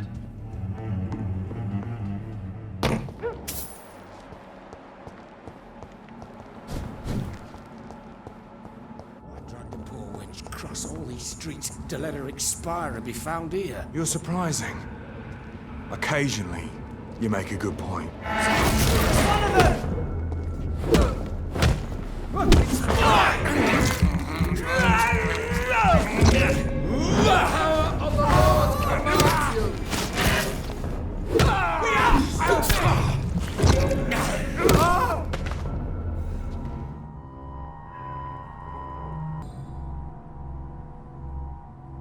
This is the very flower my mother tossed on Mary's coffin.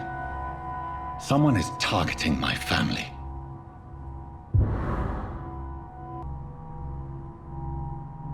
The marks on this woman's neck were made by the fangs of a vampire. Only a golden watch in her pockets.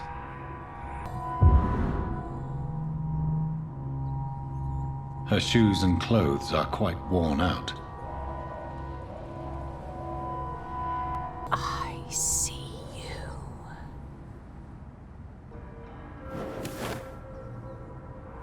Right then.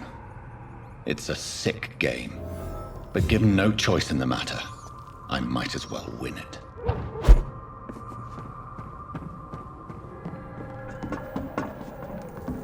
Jonathan. What was that?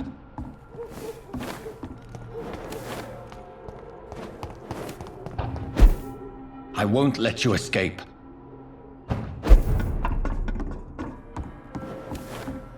You're very fast, but I'll catch you.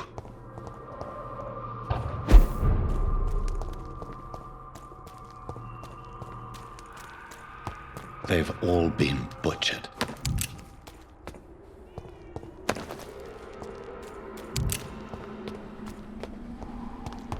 Come to me.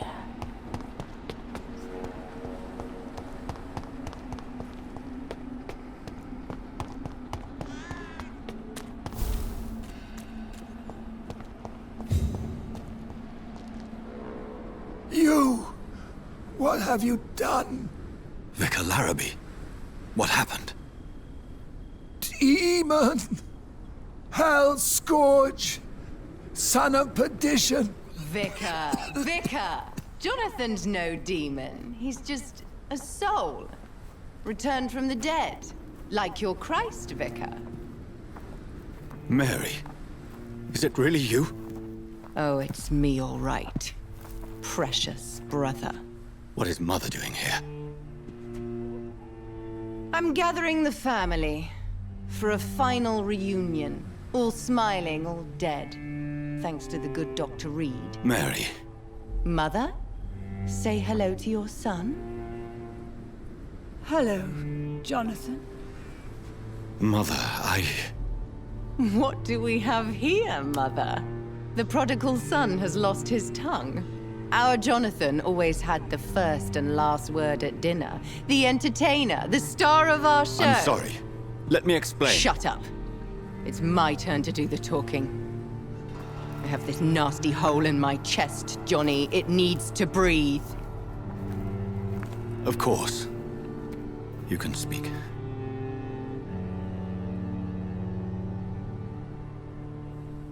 My prayers went so long without an answer. My husband, killed in France. My child, carried away by the flu. My brother promising to return in his letters, then disappearing in thin air.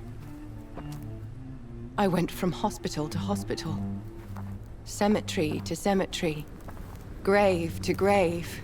I've lifted every stone in London, searching for an end to the nightmare. And there you were, in front of me, on a dark pier. The hunger had taken me. The joy to have finally found you. I longed for your arms, a final happy ending to so much tragedy, to tell me all would be well again, as you did when we were children. It was this filthy dock where you greeted your sister. I dug a tunnel from my grave with my fingers and teeth.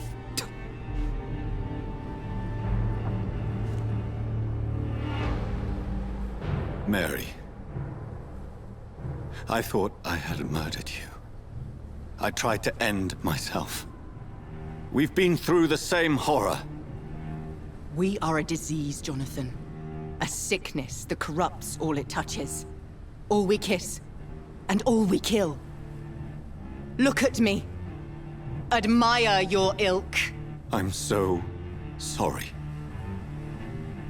Apologies will not suffice. I demand reparation. I want a miracle. Are you a miracle worker, Dr. Reid? No? I'll show you mine then.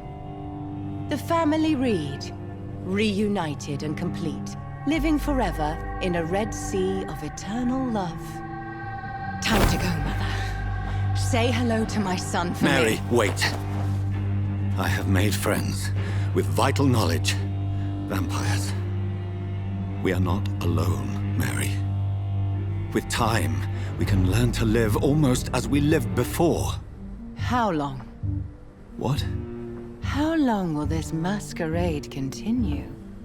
I've been watching you. All these nights in Whitechapel, pretending you're still a doctor. You believe you're just fighting a disease. But it's you, the disease. Jonathan, you! I'm a scientist. I'll find a solution. Let our mother go, please. You're always the one to sway me to reason, Jonathan. But before, your motivations were always pure. Now you're tainted. Let her go! She has no part to play in this. Very well. Have you heard our good doctor? You can go home, Mother. Go home and rest in peace.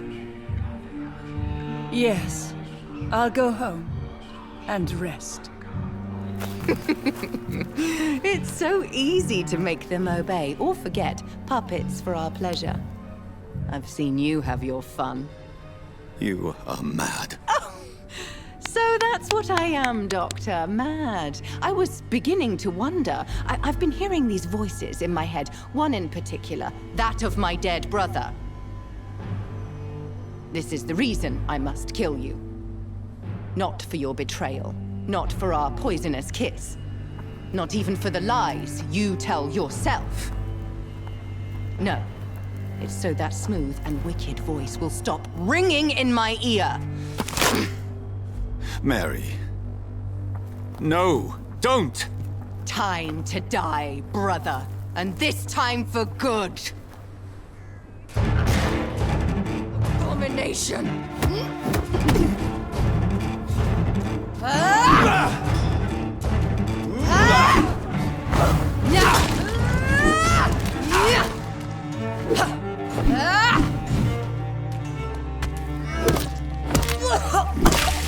Kiss me again, brother.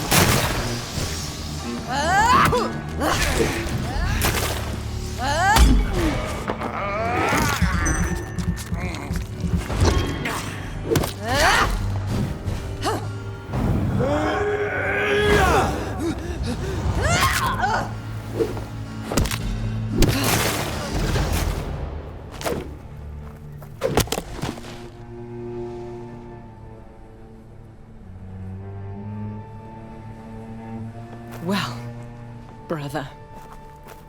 It's time to bring this conversation to an end. Forever.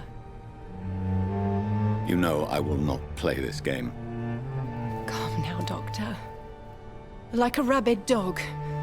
Or think you're performing an autopsy. Don't be ridiculous. I'll kill them all. The kind Dr. Swansea. The sweet little lass with hair of red. I am the Harbinger, bringing your punishment.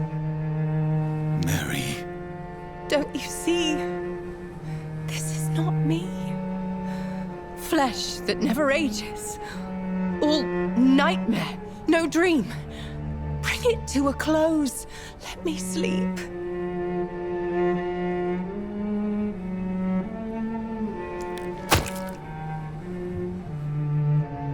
I will find a cure, Mary.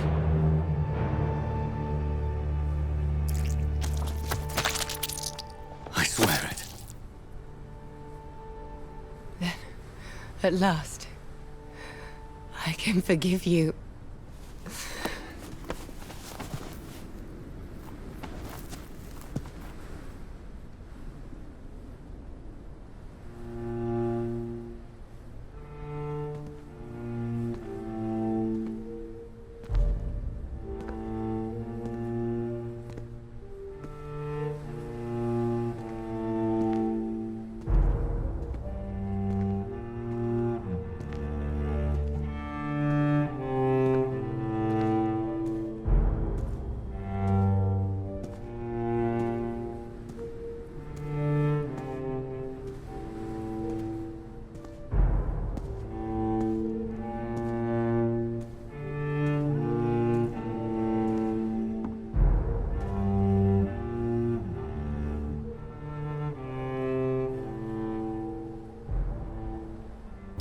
Blood.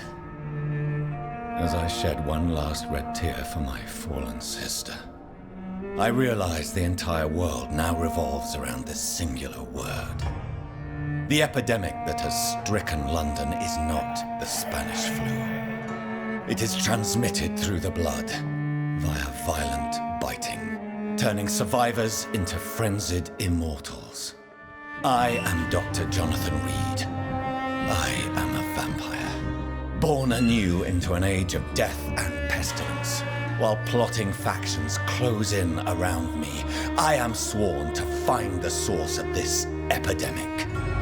I am convinced greater perils are still to come. I know the answers I seek are hiding in our blood.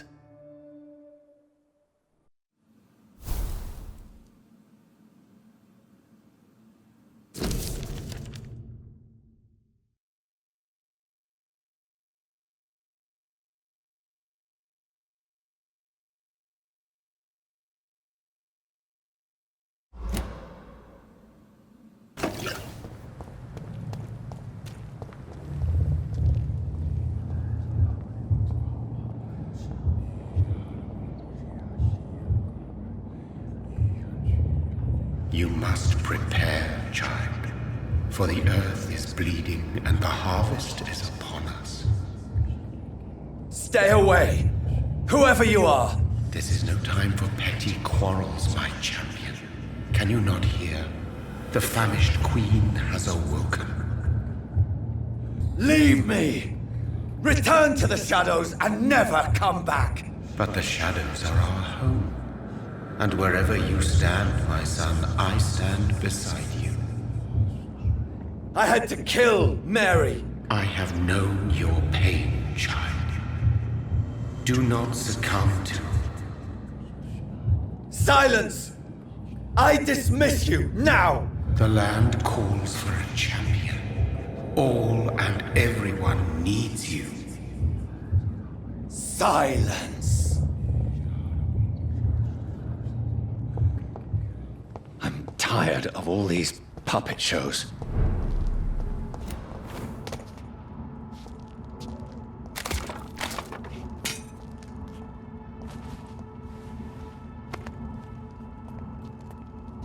They want war.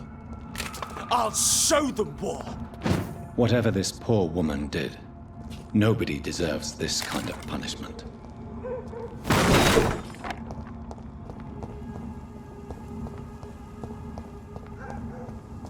So this is where she lives. What a splendid house.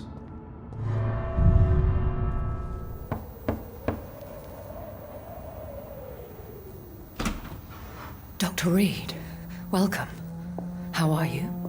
As good as one can be, considering the circumstances. Yes. Death and affliction seem prevailing themes of late. Please, come in. We have much to discuss. I hope I haven't disturbed you. Not at all. Actually, I was counting on you visiting me tonight. How strange, this painting. Beautiful, melancholic, yet with a haunting dignity. Indeed. A long time ago, a friend asked me to paint this for him. But I kept it in the end. I did not know you were a painter, my lady. There are many things you do not know about me, young Ekon. Please, call me Jonathan. Please excuse my behavior, Jonathan. I tend to tease my friends when uneasy. What is bothering you, my lady? Your letter was quite alarming. We will talk about this in a few minutes. For now, I would like you to tell me about yourself. How have you been since we last met, my friend? My sister Mary. She was made a vampire in the same way I was. She was the one killing all those people everywhere I went. Vengeance is a powerful force for those betrayed. Made vampire through careless error. Victims by surprise. I swear I did not intend that. If only I had known then how vampires are created. That is the scientist speaking. In truth, most of us do not know how it really works. Personally, I make sure my prey will not return to haunt me. What do you mean? I am merciless, Jonathan. I only feed on the dying, and I make sure they are dead before leaving their remains. In the end, she implored me to put an end to her misery. But still, I felt I had taken her life twice. I am so sorry for my accidental cruelty. Had I known your dear Mary was still alive, I would never have sent you to pray for her soul in that church. There is no need to apologize, my lady. Your words have been most helpful in these difficult times. Thank you, my friend. If only we could have guided your poor sister through her terrible nightmare. I think I should ask the questions, your ladyship. After all, it was you who invited me to settle this most urgent of matters. Fair enough, Jonathan. The situation is critical. We do not have the luxury for etiquette. Please do not misunderstand me. I would be delighted to discuss mundane matters and idle trivialities. If we survive the dark nights to come, we shall have all the time in the world to speak, you and I. For now, please follow me, Jonathan. I must say, your house is exquisite. One of the advantages of living forever is having the time to be selective with one's furnishings. I took the liberty of having tea served. You can still drink tea. Can't keep it down, but I do so enjoy the aroma. Let us toast to make-believe, and of course to your health, Jonathan. And to yours, my lady.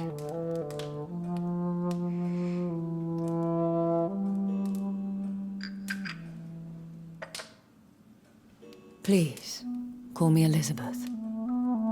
So, my lady, why, truly, did you invite me here? I've been asked to deliver an official invitation to meet the Ascalon Club. Who are they? Really? They are the embodiment of vampire law in Britain. Some say they influence the destiny of the Empire. Some believe they merely protect it. Should I trust them? Of course not. Do not misunderstand me. They can be very useful. But I believe their long-term goals differ from yours. Why meet them, then? Because nothing truly important can be achieved in this city without their consent. They could be powerful allies in this current situation. They have done nothing but impede my investigation since I became known to them. Why would they want to see me now? I guess they now see you as Ascalon material. They must have found out what happened to your sister. Proof of the potent blood flowing through your veins. I'm not sure I can accept their invitation. I have seen their handiwork. How Fergal the Beast imposed the club's law. You have no choice, Jonathan. Even I would not openly defy Lord Redgrave, the chairman of the Ascalon Club. What can you tell me about Lord Redgrave? Who is he? Lord Redgrave is the founder and chairman of the Ascalon Club. Most mortals know him as the Earl of Bristol. He is rich and extremely influential. How powerful is his reach? The Ascalon Club may be the most influential secret society in England. Not all its members are immortals, but they are all very powerful. They are not all immortals. How is that? The club is mainly comprised of political figures who seek the safety and expansion of the Empire. The most loyal are awarded immortality. If you are convinced I must meet him, I will heed your advice. Thank you, Jonathan. I understand your reluctance to brush shoulders with London's vampire elite, but we have no choice. Is the situation that critical? Yes. The Guard of Prewen has called for a second great hunt of our kind, and they will stop at nothing to eliminate us. What is a great hunt? The first great hunt was launched about 75 years ago. In just a few nights, the Guard of Prewen located and destroyed most of the old British vampires. Why start a second one? Prewen has always seen us immortals as a threat to mankind. My guess is they suspect one or more of us is the cause of the epidemic. How did you survive the first hunt? I fled, Jonathan. Like most vampires who survived that slaughter. And I secretly came back when I was sure they had lost my trail. You should flee then. Leave London, the country even. I have seen the Guard in action. They are merciless. Your concern warms my heart, Jonathan. But fear not. If the situation gets too dangerous, I shall retreat to my secret Scottish manor. I could hide you in my luggage, if you wish. Thank you for the offer. I shall keep it in mind, but I have much to do here. There is a question I must ask you. Could Lord Redgrave be my maker? I doubt it. If Lord Redgrave had made you his progeny, he would not have seemed so surprised when you demonstrated the strength of your lineage. One day soon, I will have to find the answer to this mystery. And I shall help you in your research, I promise. For now, you must go to the Ascalon Club and play their game. Will I see you again at the Pembroke Hospital? No, you will find me here if you need me. I shall conduct inquiries alone, and we can then share our discoveries. I want to thank you for all your support and your help, my lady. Could you do me a last great favor and call me Elizabeth? I should be honored, my lady. Then it is settled. Finally, some good news in these dark hours. Thank you. I appreciate the advice. I had best prepare myself to meet this Lord Redgrave now. How thrilling to meet the Earl of Bristol in the flesh, so to speak. Something tells me you're not very keen on the man. Don't get me wrong. The gentlemen of the Ascalon Club are honorable, but their attitude and opinions are somewhat antiquated. I see. As long as they deny access to female applicants, I will leave them to their antediluvian considerations as to the natural order of things. Jonathan, promise me you'll be careful. Of course.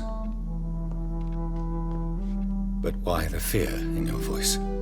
Look at me, Jonathan. I am. I mean, really look at me, young Ekon.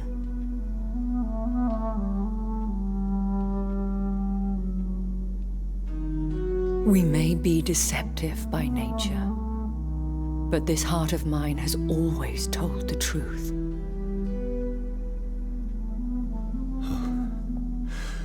Elizabeth. Go, my friend. to me soon.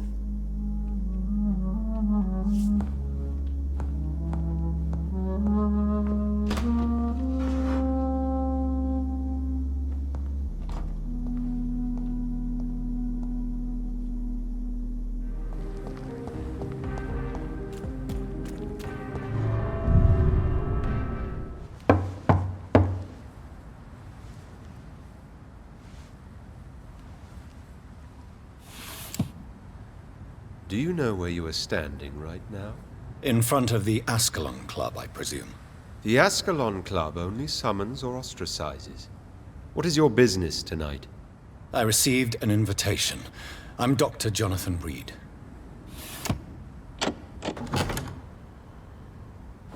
Welcome to the Ascalon Club, then, Dr. Reid. Please proceed. Lord Redgrave is waiting on you upstairs.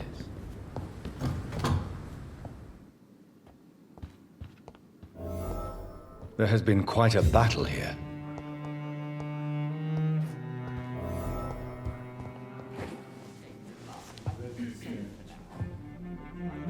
Good evening.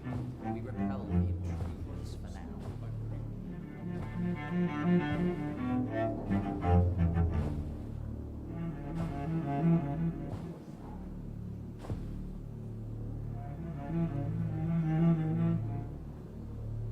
My good friends, if I may have your attention. Behold our visitor, the good Dr. Reid. Newborn of blood so pure and strong that even my friend Fergal Bansher was no match for him. Here, here, here! Come forward, young Ekon, for we have so much to discuss. Welcome to the Ascalon Club, Dr. Reid. I am Lord Redgrave, Earl of Bristol and chairman of this exclusive association. Lord Redgrave. At last we meet. I've been eager to make your acquaintance. I've heard some astounding things about you. Please accept my condolences for your loss, Dr. Reid. Thank you, my lord. Lady Ashbury expressed your wish to meet me. Yes. The lady has always been a useful acquaintance, though not always reliable. Is she a good friend of yours? She's a close friend, and I'm honored that she feels the same about me. The centuries have taught me never to trust a woman completely, especially if she is a mortal. Too prone to emotions, if you ask me. Too fickle when it comes to important decisions. My lord, do not expect me to speak ill of Lady Ashbury. Of course not, and I praise your loyalty. Would you offer the same fidelity to the Empire? What do you mean? I speak of the Skull Plague that threatens London and the country.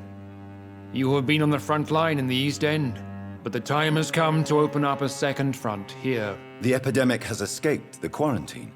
You have new cases of the outbreak. We don't know for certain, but we cannot allow the disease to threaten the prominent heads of Great Britain. Why do you suddenly need me? The Ascalon Club only recruits the best, and you definitely fit the bill. Your scientific and medical reputation alone would qualify you as a candidate. You want me to find possible sources of the outbreak in the West End. Is that it? Ah, straight to the point, like all eager newborns. We shall have time to talk about all this, Dr. Reid, but first, I should like to get to know you better. Talk? Is that the only reason you asked me here? Well, no. I also wanted to meet the intriguing Ekon who made such a powerful progeny of his sister. You have not learned the name of your maker, am I correct? No, I haven't. Have no embarrassment, Dr. Reid. We all make mistakes. But whatever your lineage, you are definitely Ascalon material. What do you mean? I would like you to become a member of the Ascalon Club, and to serve me as such. I agree to join the club. This is good news. Good news indeed in these crucial times. Let's inform the Assembly formally and proceed with your initiation. My initiation? Fear not. Nothing fancy nor dangerous. It is just that we, the members of Ascalon, believe that tradition and custom are the backbone of this country.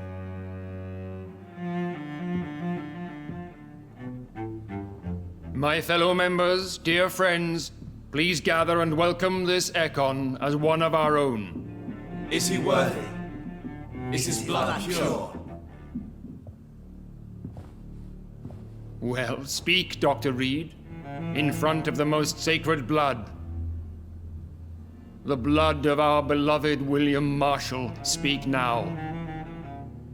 Will you serve and protect the crown as he did? Yes, I will. Then, young Ekon, it is time to testify with your blood. It is time to sign the Book of Allegiance. I know it's awfully gothic and a tad pedantic, but England's traditions are the backbone of our nation.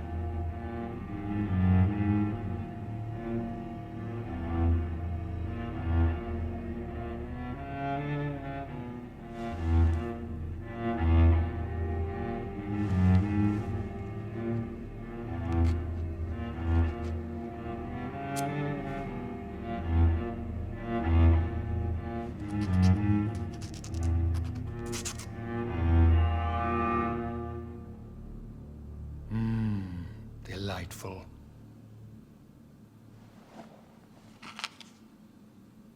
Welcome to the Ascalon Club, Dr. Reid. Take your place among the bearers of the lance. One of us! One of us!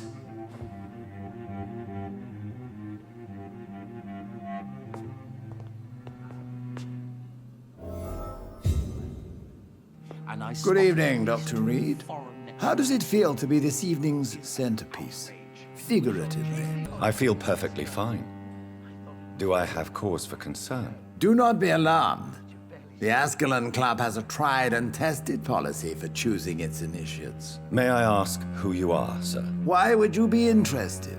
Well, as you seem to be the only man in the room with a beating heart, you draw quite a bit of attention yourself. Ah. Vampire senses never cease to fascinate me. They dwarf those of mere mortals. I am Aloysius Dawson, by the way. Mr. Dawson? Of Dawson and Dawson? The wealthiest man in England. It is a pleasure to meet such a prominent figure of London. A withering London figurehead, to be precise. Are you sick, Mr. Dawson? I am a doctor, you know. My case is beyond the scope of traditional medicine. I have spent fortunes on the world's most competent doctors to arrive at that diagnostic conclusion. I'm sorry to hear that, sir. Should I suppose that you're here in search of some form of immortality? Absolutely not. I'm here to implement my plan to save the city I was born in. To cast out the ghastly evil that has us all on our knees. Money cannot solve every problem. This mysterious epidemic is going to require more than money can buy. You're right. Money is nothing unless one has the will to wield it. I have a plan, sir. A radical one that will save all that is essential in London. What is your plan, then? Quarantine and barricades are futile. What we need is a wall. A formidable, unscalable wall to isolate the deserving from the infected masses. By doing so, you would create two separate ghettos. What if the disease gets past the wall? The results would be disastrous. Not if we eliminate all suspected cases of infection as soon as they appear. A necessary sacrifice. Are you not mistaking sacrifice for summary execution? Why do you care? Are you not a vampire? Removed from all mortal concerns? Decisiveness is what the city needs, and it needs it now. I know we're facing a crisis, but I'm shocked no one took the time to clean up the mess inside the club since we were attacked. That went well, did it not? It is always useful to bolster the troops' morale, especially before a difficult battle. You have the makings of a general, my lord. I was, though very long ago, well, not quite a general, but a proud defender of the crown. So why did you really want to meet me? Straight to the point again, young Ekon. All right, let's talk, you and I, Lance Sparrow. I'm listening, my lord. According to my spies, you have worked with Dr. Edgar Swansea on the epidemic, and your findings were quite alarming. Yes, I'm convinced the recent invasion of frenzied skulls in London is directly linked to the epidemic. This is not the Spanish flu, but something else. I would be glad to hear more of your discoveries, Dr. Reid, but for now, my main concern is the security of London's inhabitants, both mortal and immortal. What do you mean? Alarmed by the epidemic, the Guard of Prewen has started a war against us British vampires. To appease the situation, we must eradicate the skulls. I have met peaceful and wise skulls. To exterminate them means we are no better than vampire hunters. Skulls are hideous, shameful creatures that give all Ekon a bad name. So, what do you want me to do? I want you to investigate the city thoroughly. I have reason to fear there are cases of contagion in this part of town. Our absolute priority is to find and cleanse them. And how would you like me to proceed? By all means necessary, Dr. Reid. You are now a member of the Ascalon Club and you have carte blanche. Interrogate the locals, follow all the leads you find, and get results. I think Lord Redgrave just suggested I was sired by an ancient vampire. Women of all countries unite! Good evening, miss. Oh my god, no. Please, Mr. Vampire, don't kill me. Please, no. I'm too young to die. I still have so much to offer this world. Wait, no. Why do you think I would... What? Don't worry, Dr. Reid. I know you wouldn't harm me. Mother told me you were in this part of town and might drop by. Your mother? My name is Charlotte, sir. Charlotte Ashbury. My mother taught me long ago how to recognize the signs that betray a vampire. I understand she also taught you how to tease and gently mock innocent young Ekons. It's a pleasure to meet you, Miss Charlotte. I'm investigating the source of the epidemic in this district. Have you noticed anything unusual recently? A few days ago, I spotted a strange house while campaigning for women's suffrage. Awful smell. No answer when I knocked. Where is it? It's the Mullaneys, a nice family who live in a big house near the park in the eastern part of this neighborhood. Goodbye, Charlotte. Give my best regards to your mother when you see her. She's been quite busy these last few nights. I suspect you may see her before me. Liar, coward! You brought this on us! You infected the whole family! I said I wanted to leave!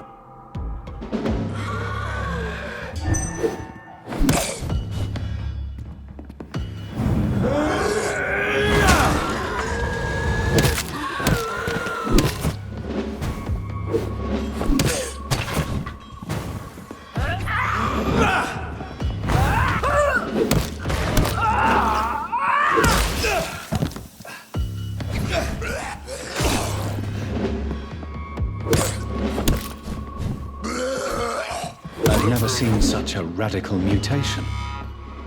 Could it be a new stage in the disease's evolution?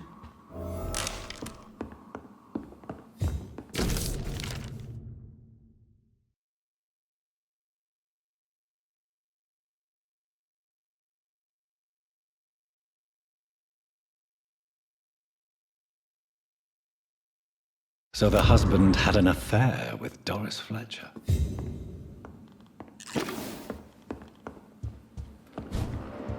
He had his tongue removed and his eyes gouged out. He was a victim of brutal torture.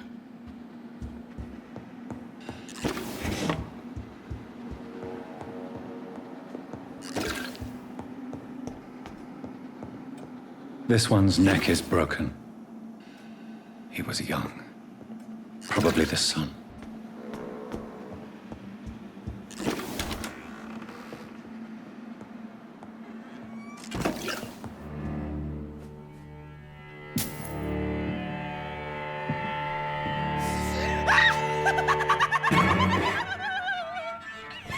You thought I was dead too, didn't you?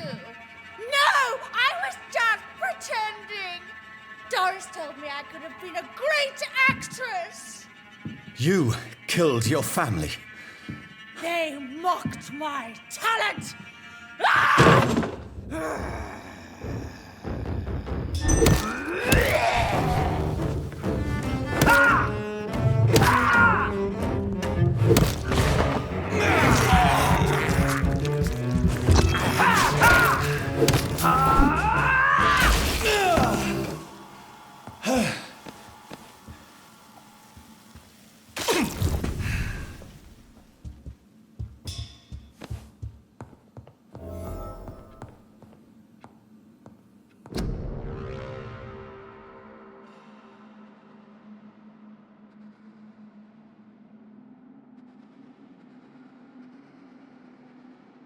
So, this girl took lessons at the famous Doris Fletcher acting school.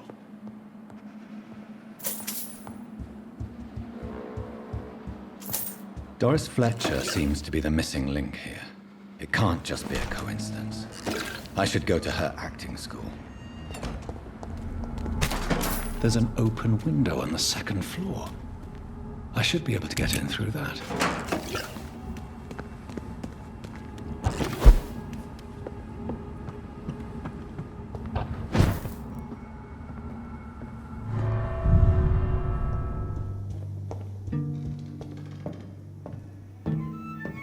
Woe to you, nations of hypocrites. For in front of you stands the tall queen. You can but lower your... Can that be Doris Fletcher's voice? Where does it come from?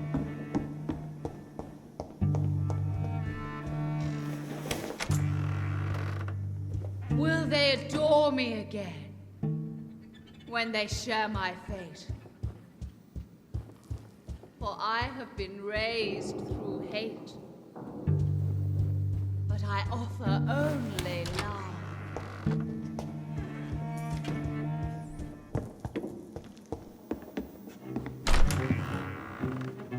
Who are you? You who dared enter my realm? Are you here to worship or mock me? I'm here to put an end to the vampire epidemic, Miss Fletcher. Ah, but Doris Fletcher is no more. She was consumed by this putrid flesh that now enshrouds her. You feel anger for what happened to you, but I can help you. I'm a doctor, Miss Fletcher. Doris Fletcher is no more. All that remains are the dreams of the queen she was, and the queen she'll be. Until then, all shall die, for that was her final wish. My children, my beloved, die for the love of me.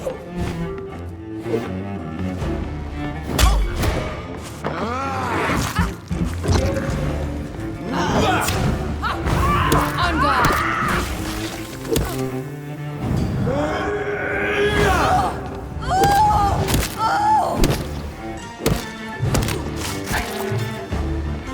Behold, Kinslayer, the disgrace of she whose beauty was once renowned.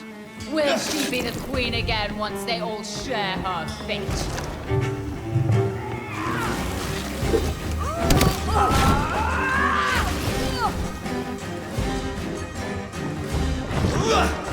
My children, my beloved, die! Wait. I beg you, wait. What? I don't want to die. And I did not come to kill you, Miss Fletcher. Will you spare me then? Save this cadaverous carcass of mine. Does your heart beat a little faster now? You fancy me then, Doctor?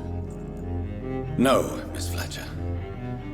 My dead heart will beat for only one. Ah!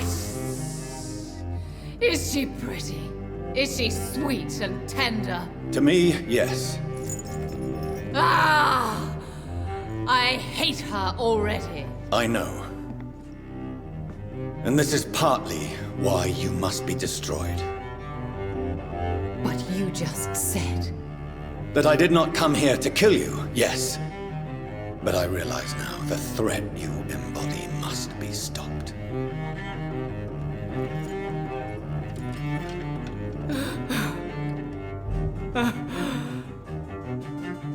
Will I be remembered? Will you? You were Doris Fletcher, the greatest actress of her generation. No one can take that from you. Thank you. And farewell. Ah! Ah! Ah!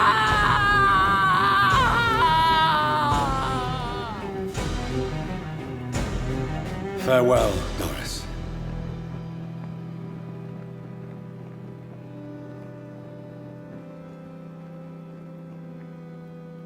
Bravo! So dramatic. I love it. McCullum! How strange I seem to find you whenever I'm inquiring about that skull infestation. I mean you no harm. I'm not here for you. But once I've put all the pieces of the puzzle together, I'm sure we'll have a little chat, you and me.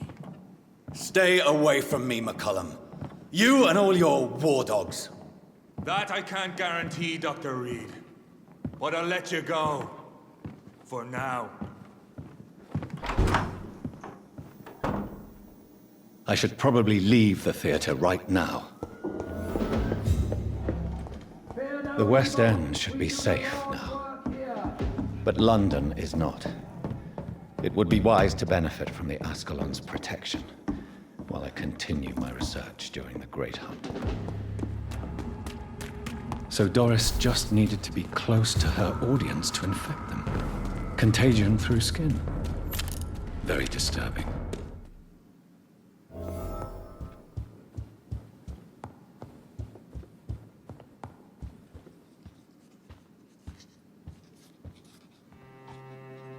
Elizabeth, what are you doing here? I've been formally asked to witness your triumph, my dear. After all, isn't it the natural role of a woman to support her man in victory? But it's you who insisted I join the Ascalon. Please forgive my giddiness. I'm just overcome by the thrill of finally being allowed within these hallowed halls. You certainly have an inquisitive mind. It's quite something. Elizabeth Ashbury, only you can make me smile in these difficult times. And the same to you, Jonathan Reid. Now go have your little chat with the chairman. I can see he's practically bursting to hear your report.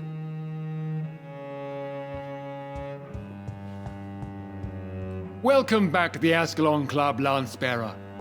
Please tell us the good news. Have you put an end to the epidemic? My hypothesis was correct. Doris Fletcher was the source of the contagion in this part of town. She was probably the first to be infected. And you cleansed her before the hunters, I've been told. Well done, Dr. Reid. You thrust your lance and pierced the very heart of the corruption. I did my best. The important thing is, we won a major battle for the survival of London. For that, we salute you. Thank you, my lord. Now, I have another task for you. One of the utmost importance. Perhaps even more so than the previous. I'm listening. It's time for you to perform a most sacred duty for the club. I want you to recruit a new vampire. Recruit a new vampire? Are you sending me on some sort of diplomatic mission? Not exactly. I want you to make Aloysius Dawson the Ekon he deserves to be. I'm not sure I'm the best candidate for such a task. I can hear the hesitation in your voice, Dr. Reid. I admire a man of principles. But in this matter, there is more at stake than your moral comfort. It's not a moral question, Lord Redgrave. It's the responsibility of giving immortality to a man I barely know. Nonsense. Aloysius has been a member of the Ascalon for years. This is but the fruition of a long-held plan. How would you like me to proceed? Aloysius is waiting for you at the Dawson estate. Once the deed is done, I'll join you there to celebrate this momentous occasion. Before I go, I have a few questions. All right, I'm listening. Why Aloysius Dawson? Because he is about to die, and he just may be the most influential man in England. After me, of course. Does he know I'm coming? He can't wait to become your progeny, Dr. Reid. Especially now that you have shown how strong your lineage is through your sister. You invited Lady Ashbury. Wouldn't that be breaking one of your cardinal rules? No women allowed. Not allowed as members, no. But considering the circumstances, I thought you'd like to have her here to witness your triumph. So it's a temporary admittance, then? Something of a bargain, considering the crisis we're currently facing. Goodbye, Lord Redgrave.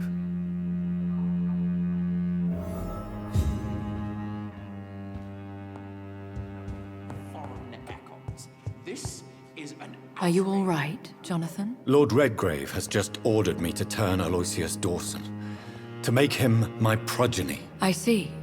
And how do you feel about this? I'd like your advice on the matter. The real question here is, why has his lordship given you this task? Do you think it's some sort of trap? Do you really want to know what I think about this? I do, yes. To make an immortal of a soulless blackguard like Aloysius Dawson will only lead to a disaster for London. The man is already dead inside. Should I refuse?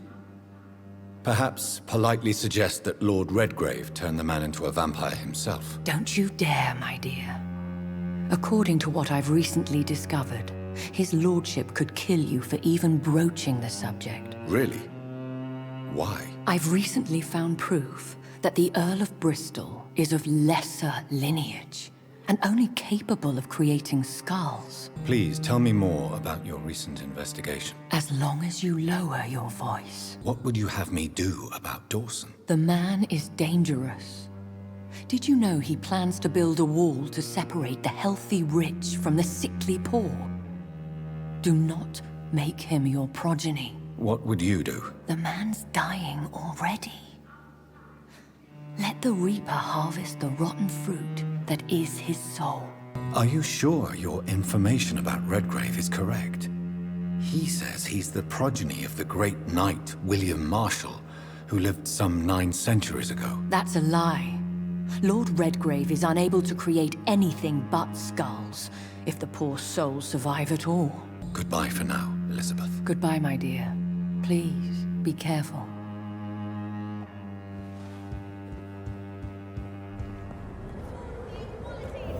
It looks like vampires have to obey Mendel's laws when producing progeny. Powers pass from one generation to another. That's why Dawson wants me to sire him. Good evening, Miss Price. How are you tonight? Do you know Aloysius Dawson? Everybody knows him. He's only been to my shop once, though, looking for rare books and other intriguing antiques. Did he buy something from you? No, he left quickly. He almost laughed at my goods. Mr. Dawson may be a rich man, but you can't buy good manners. But isn't Aloysius Dawson known for his philanthropy? That was before his brother Robert died in an aeroplane crash. Since then, the remaining twin has turned into a heartless tycoon. Jonathan Reid. At last we meet. The cards warned me you would visit tonight. I beg your pardon, sir. Do I know you? Of course you do. Our mutual friend, Dr. Swansea, can't speak highly enough of you. My name is Usher. Usher Talltree. You are the leader of the Brotherhood, are you not? Primate of the Brotherhood of St. Paul's Stole, to be precise. I'm really glad we met tonight. I love it when the cards tell me a truth. The cards told you to expect me? Yes, they can tell me everything. They told me that you have not taken another life since your poor sister died. Is there anything you could tell me about Aloysius Dawson? Aloysius Dawson? Yes, of course. We met on several occasions.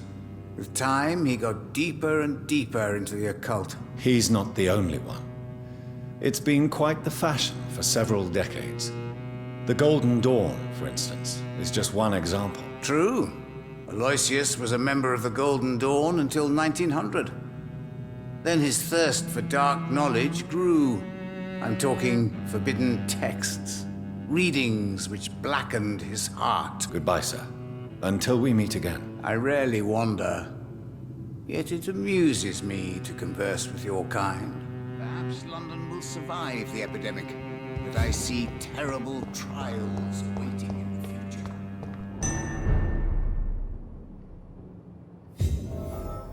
Dawson's mansion. Here I am at last. But the question remains, am I ready to make a dying man write a letter to me?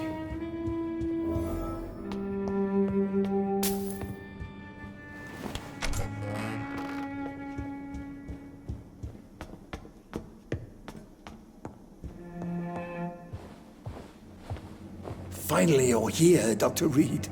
What took you so long? I had to pass several of your barricades and outposts to access your mansion, sir.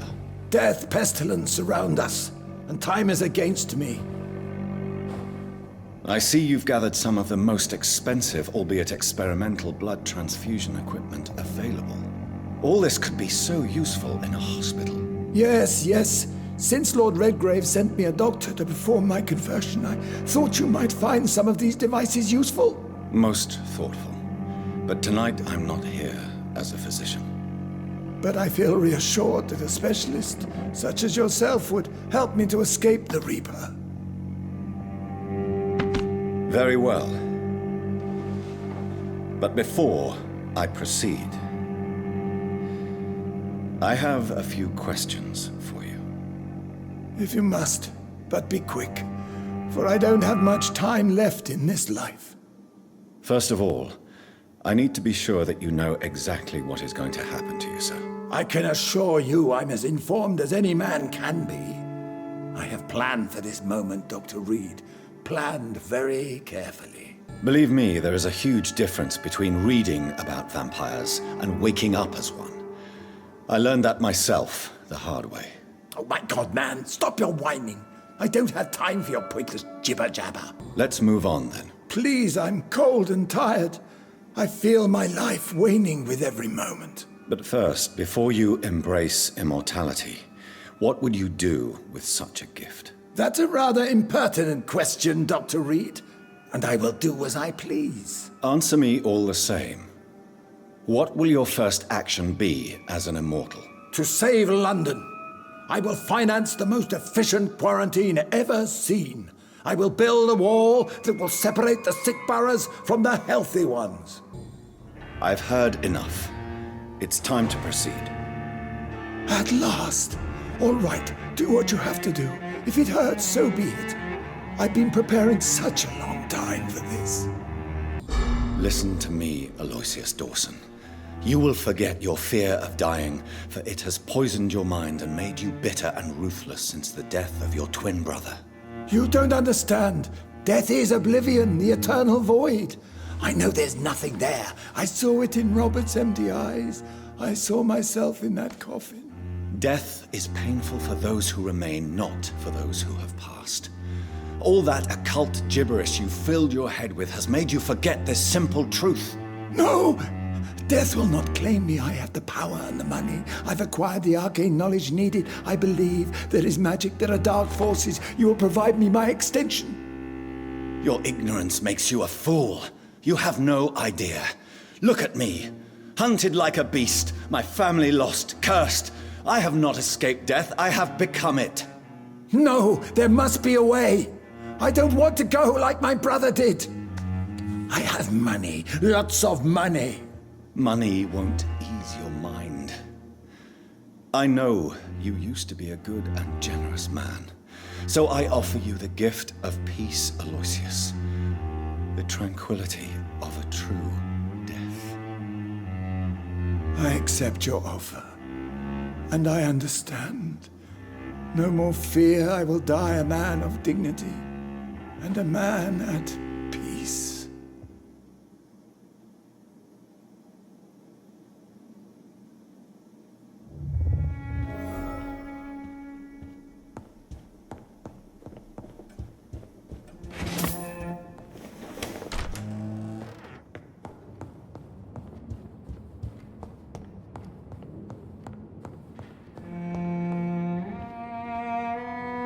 Is it done, Dr. Reid? Is Aloysius Dawson reborn, as expected? I'm afraid Mr. Dawson finally chose to embrace life and death as a mortal. What do you mean? He has overcome his fear of dying. I let him rest and wait for death to come. What? This is unacceptable. Go back there and make him the powerful Ekon he's destined to be. No, Lord Redgrave. As a doctor and as an immortal, I can't. If you wish to make him your progeny, then proceed on your own. This is an outrage beyond words. This is betrayal, pure and simple. I should kill you on the spot. You swore on William Marshall's blood. Well, get rid of me then. From now on, you're an outcast. Vanished. You are forbidden to ever appear in front of us again. Ascalon will smite you on sight, and your heart will be thrown to the rats. I'll leave you then. Have fun with your puppets and shadow plays, Lord Redgrave. Yes, go, traitor, and take that awful creature, that counterfeit of a woman I saw waiting for you, and be gone!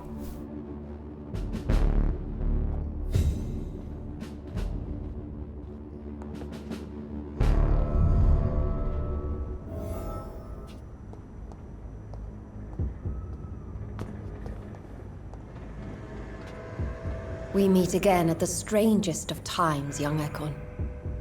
So do you serve the Earl of Bristol now? Old Bridget. What are you doing here? Your friend, the wise Ekon. She sent me to warn you. How did you meet Lady Ashbury? She came to us in the sewers in search of answers. Just as you did. Lady Ashbury? You know her? Tell me what's going on. The lady approached me but a few nights ago, wanting to meet the sewer skulls. Once she questioned Harriet Jones. She agreed to help us. Harriet Jones is still with you then? How is she doing? Harriet remains angry, but is recovering slowly.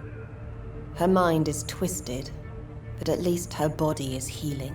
Tell me what is going on. The lady asked us to keep an eye on your mortal doctor friend while you were away. We spotted the hunters. They were discussing plans to attack tonight. No time to lose then.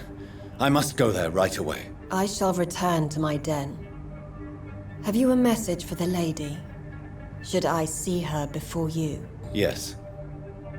Tell her I love her. Is this still unknown to her? Go now and take care, young Ekon, for the flames are rising.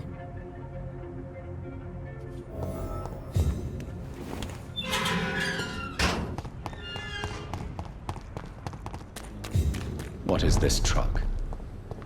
Are the vampire hunters here already?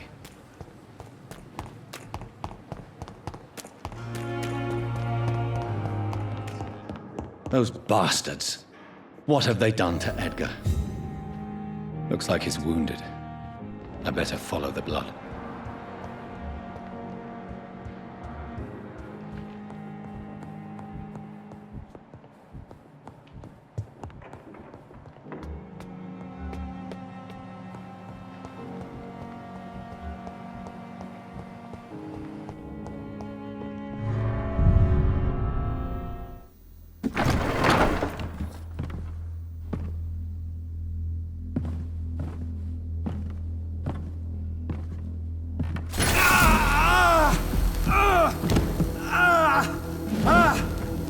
Ultraviolet curtains and orichalcum powder.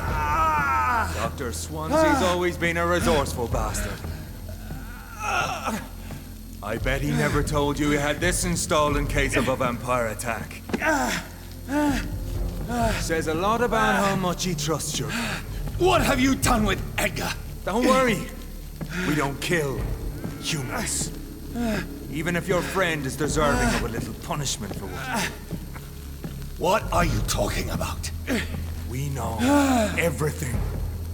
Swansea and you created this bloody epidemic. You aim to unleash another disaster, just like William Marshall did. No! I'm trying to put an end to it, just like you are. You're its progeny, aren't you? Where is the monster hiding? It's still in England, isn't it? I have no idea what you're talking about. Jeffrey, please listen to me. No tricks. That shit won't work on me. We've found proof in the theater. Doris Fletcher was your first experiment. Now where is Marshall? Speak!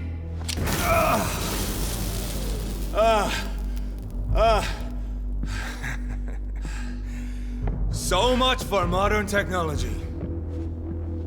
Time for the tried and true. Do you know what this is, Beast? This is a drop of King Arthur's blood. The blood of a true defender of Britain. Stronger than your evil powers.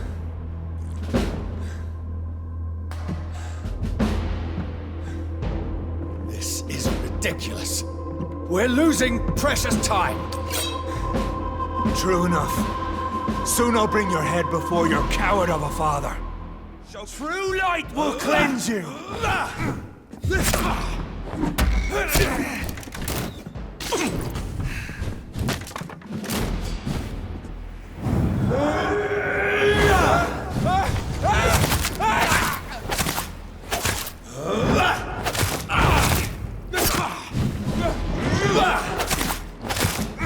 Come on, Reid.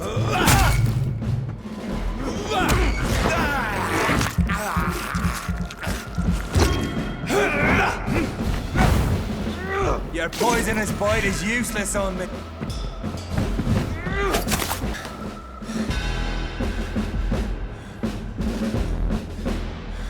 We are the guardian of justice. Priwen shall prevail. You can't accept the fact we're not enemies, can you? We always have been, and we always will be. Of all the evils that threaten mankind, your kind are the worst. I'm not saying we could be friends, you and I. But perhaps we could collaborate to put an end to this epidemic. Never! We are Priwen. We do not negotiate. We do not compromise. There is no way you'll ever let me be, McCullum. You'll always hunt me down, won't you? There is no escape, Leech. Kill me now. For there is no way you can sway me to your ideals.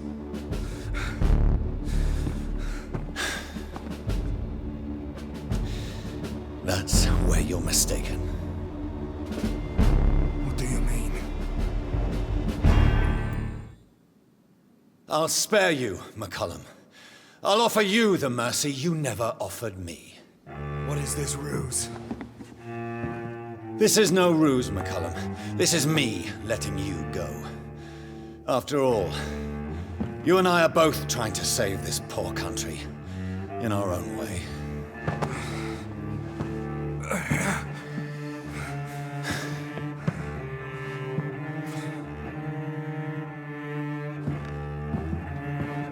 I'll kill you, Reid. Next time we meet, I'll end you. See? Progress already. You called me by my name. Until the next time. Goodbye, Hunter.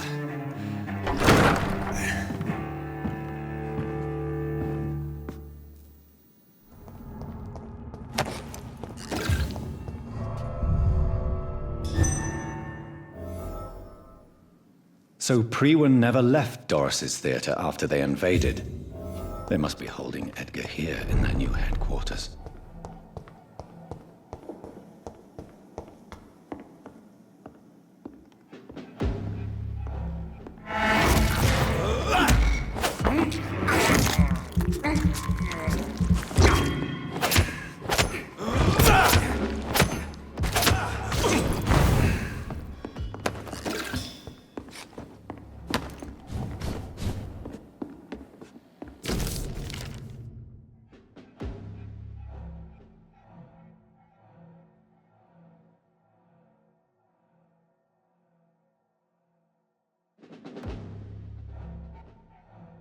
Doris Fletcher was about to become a disaster. I'm getting close to having all the evidence.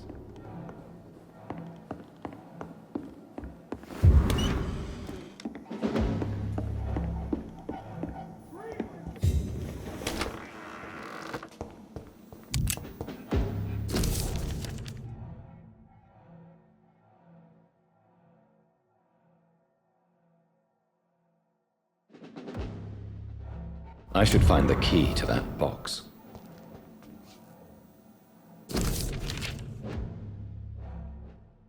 Blood of a pure heart, garlic, blood of a king.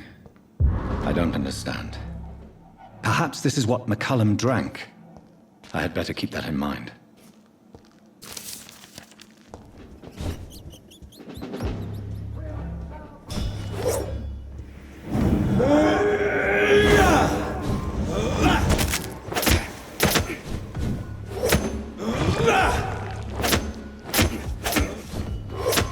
I have it.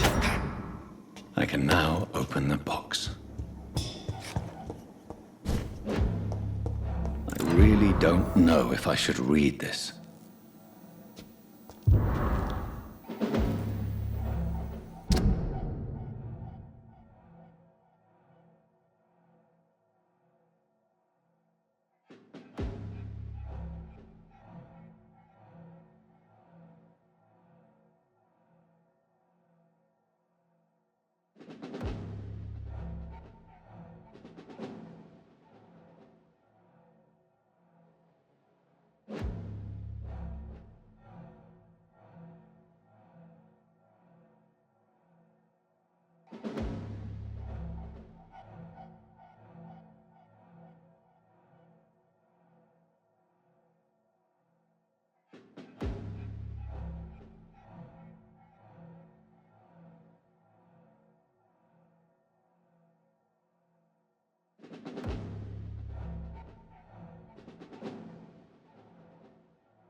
I can't believe it.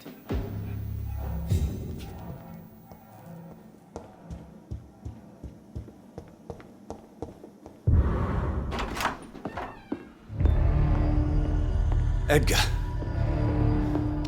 Edgar, can you hear me? Jonathan, is it really you? Easy. Easy. Save your strength. I'm getting you out of here.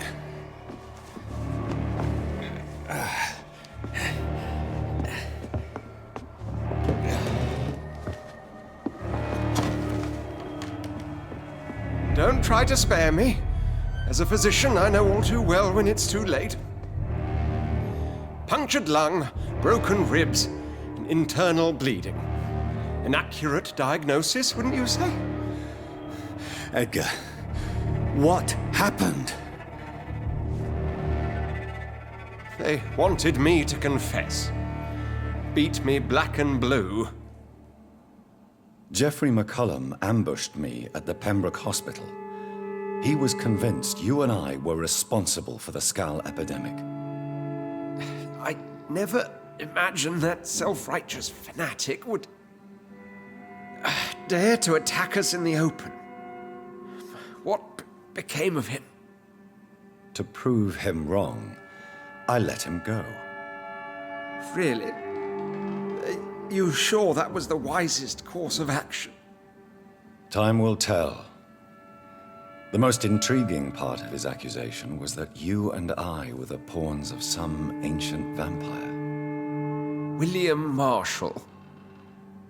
Yes, they tortured me to make me confess the same nonsense.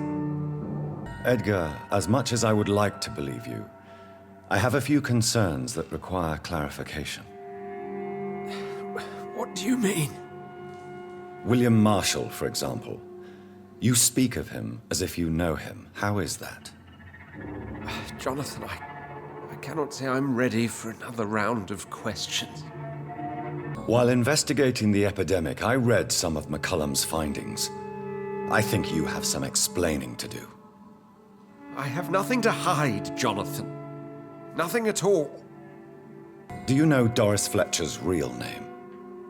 No, I'm afraid not. Her real name was Doris Jones. She was the daughter of Harriet Jones. What do you want me to say, Jonathan? Doris Fletcher visited her mother at the Pembroke Hospital. That's how she first got infected.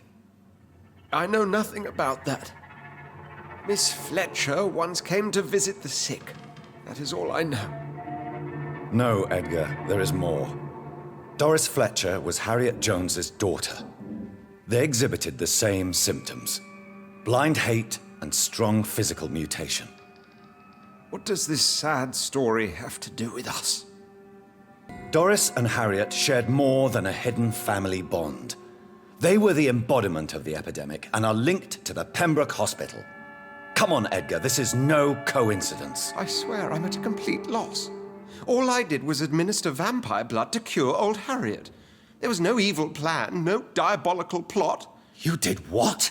I tested the regenerating and healing properties of vampire blood on Harriet Jones. My only intention was to find the cure for influenza, I swear. Whose blood did you use? William Marshall's? Mine? Lady Ashbury's. While transfusing her with human blood, humanely appeasing her hunger, I also kept samples of her blood for my research. You used her blood on Harriet Jones? My God, Edgar, that's unethical. You betrayed 2 of your patients at the same time. I made a mistake. But what is science if not trial and error? We both know it, Jonathan, we both know it. What a poor justification for your morbid fascination and thirst for glory. You have worked beside me. You saw what I'm doing at Pembroke Hospital. Jonathan, you know I'm not an evil soul. Just another victim of this tragedy.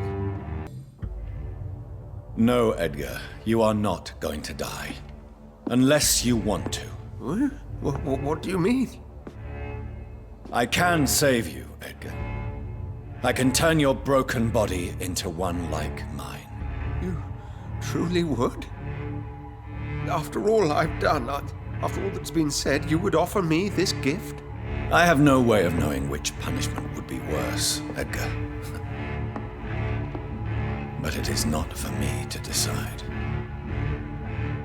So? Oh, please, Jonathan, please. I beg you. This is what I've always wanted. This is what I've always searched for. Very well, then.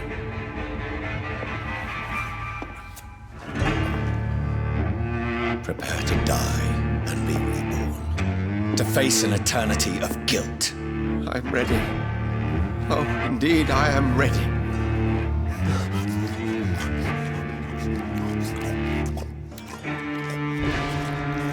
Enough!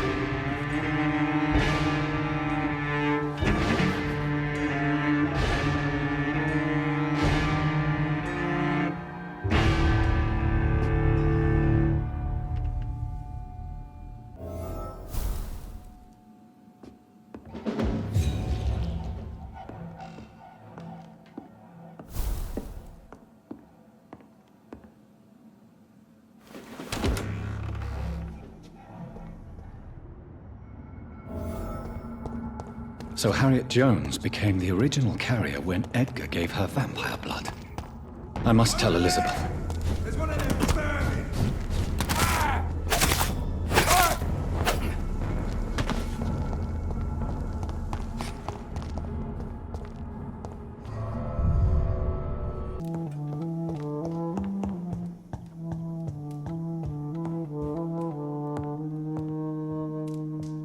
What good fortune brings you back to me, Jonathan?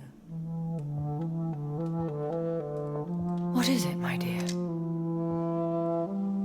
I'm afraid it's bad news, Elizabeth. The worst, actually. Please, speak up. Edgar is no longer in McCullum's grasp. I resolved that matter. Where is our good friend now? Is he well? Of a sort. His injuries were mortal. I had no choice but to make him one of us. To save him, or to punish him. To punish him? I fail to understand. And what is the source of this cold tone in your voice? Edgar Swansea was responsible for the Skal epidemic, Elizabeth. It was he who unleashed the deadly scourge upon London. What? Are you certain? This is the most terrible accusation of all. He confessed everything to me. He sought to cure the disease, to exploit vampire blood to stop the epidemic.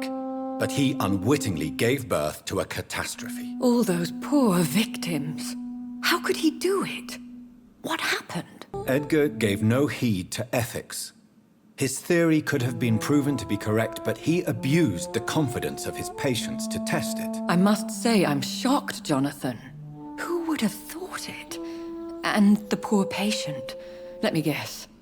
It was Harriet Jones, was it not? Yes.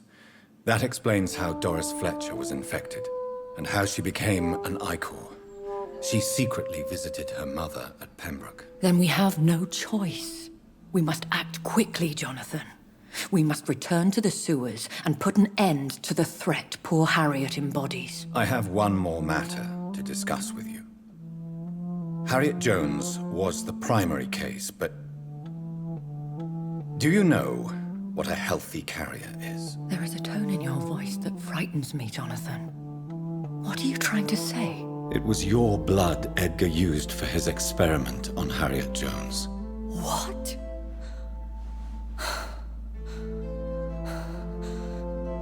No. No. This can't be. Oh. Elizabeth. Are you all right? No, I have to go. What do you mean? Leave me alone. Save the city, Jonathan. Save what can be saved. Elizabeth, I need answers. Why did your blood Stay cause away this? from me. Please. I swear I never was your enemy. Wait! No! Elizabeth!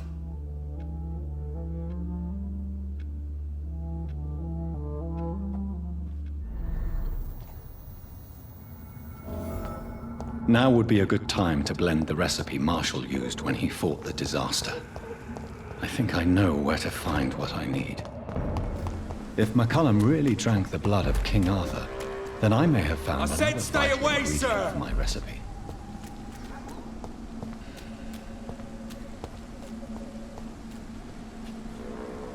Good evening, vampire hunter. Are you here to end me, Leech? You'll find I will not be killed easily. Not at all, McCullum. I am here because I need you. Really? I'm intrigued. Speak up, then. I need the blood of a king. The blood of Arthur.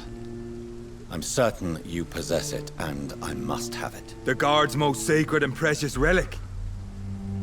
Why would you? You found Marshall's memoirs. I should have destroyed that book. I need the antidote to save this city, McCullum. It is within me to take your words as truth. I want to, but I must know more. What precisely are your plans? A creature called a disaster is about to be unleashed. It falls upon me, as once it did Marshall, to stop it before the whole country is ravaged. I should have destroyed that book. And yet, I wish I could join this battle alongside you. But this crusade is not mine to fight. Do you not understand? We wanted the same thing from the outset. A means to end this vampire epidemic. Not enemies. Maybe that is so. Take it then. I see no other hope for this city. If this is some trick, you will be damned, Dr. Reid. Adieu, vampire hunter. Until we meet again, blood drinker. Women of all countries Whose unite! blood could be purer than that of William Marshall? Lord Redgrave will have to spare me a drop. Sir, you are not welcome here.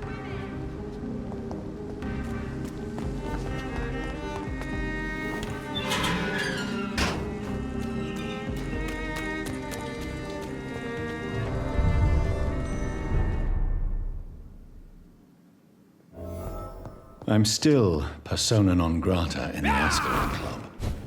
If I want to speak with Redgrave, I'll have to improvise.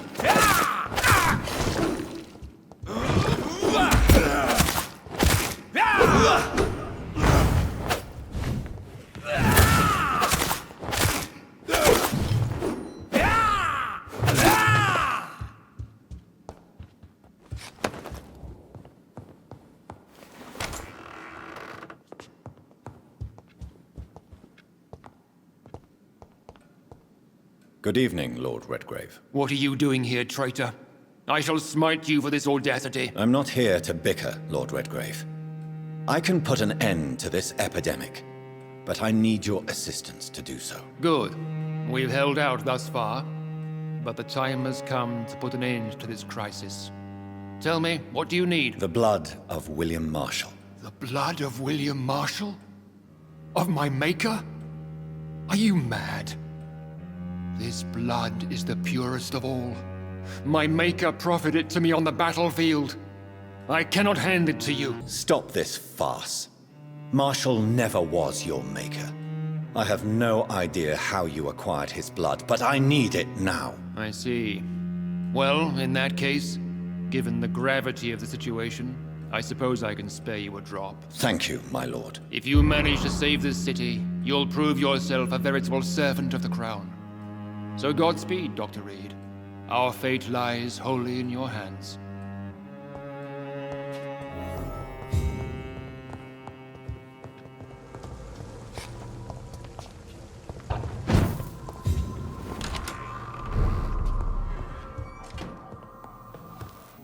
The blend seems stable.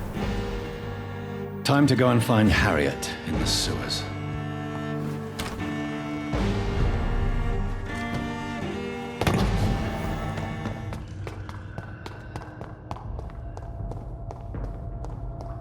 This place has been ransacked. They've all been slaughtered. Pre-one? No, not their style. Where has Harriet gone? She must have left a trail I could follow.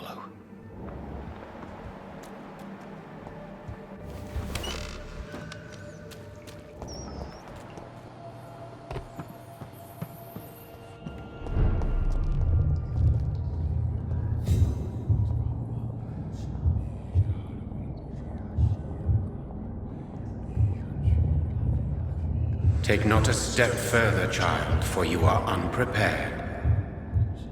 You, at last. I wondered when you would show your face again. Step away. We have nothing to discuss. Desist, child.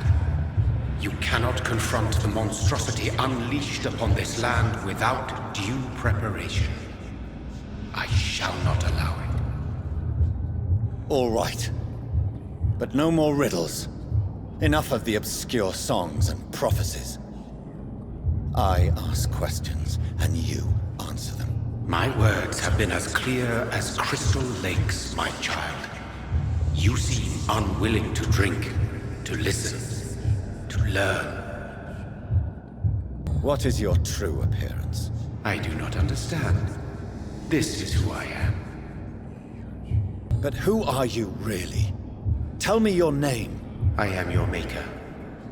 I am the servant of the Red Goddess and protector of this land. I have many names. Just give me one, then. There are those who call me Merdin Wild, the Wild Horned Man. But I never was a man. I was born out of blood. Blood? You are made of blood?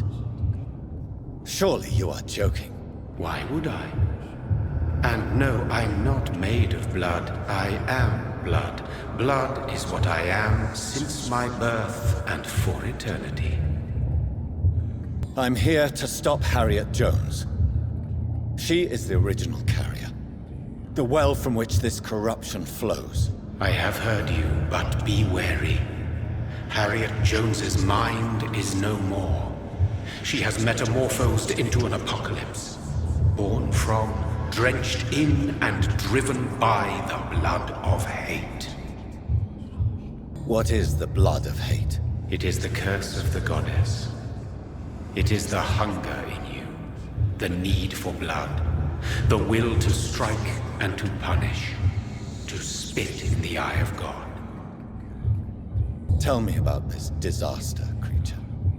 I know London fell victim to such a thing in 1666. A disaster is pure anger born through blood. Its name means bad star, for they only appear when our queen unleashes her unquenchable wrath upon the world. And who is this queen? She is the Red Goddess, the Queen of Blood. In my youth, 100 lifetimes ago, she was worshipped as the Morrigan. She is my mother. She is yours, too. The Morrigan? The Celtic goddess of war? Is this a ruse of some kind? She has been worshipped in many forms throughout the ages. The true nature of the Red Queen is beyond your comprehension, eluding even mine. But know this, she is a vengeful mother. So the disaster is some sort of accident. A disease vampires carry dormant in their blood, waiting to emerge. That's your modern answer. But a disaster is at the same time both less and more. Tell me what it is then, in your own words. A disaster is the pure will of our queen. Whenever she dreams of walking this earth, she awakes in this putrid vessel. I only wish to know how to put an end to this epidemic. To perform an act so noble, you must protect yourself from its poisonous kiss, my child. I know. McCullum used such a serum when trying to kill me. However, I have produced a more efficacious version of the antidote. Your final task awaits you at the end of these tunnels. I've known for ages you were worthy of this challenge, my champion, Bittersweet. You tricked me. My sister died for your schemes. I have brought suffering and tragedy into this world. I am not, nor will I ever be your champion. Very soon you'll come to know that sacrifice is sometimes necessary. I understand the grudge a child bears towards his father and mother. Be brave, my child.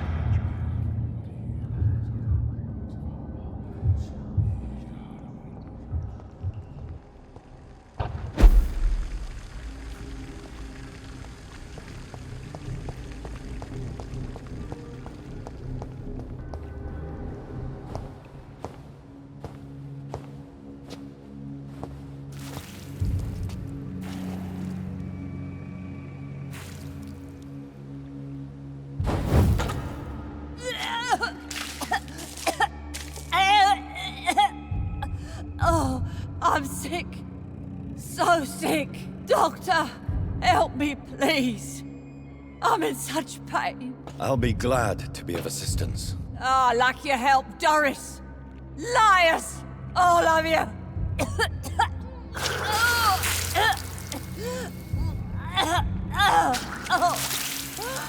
My poor baby. I've been such a bad mother. But the Queen herself forgave me. Gave me another chance. Harriet, you must stop all of this. I can't let you infect anyone else. How dare you interfere with the Red Queen's plans, Doctor? How can you stop the course of nature? They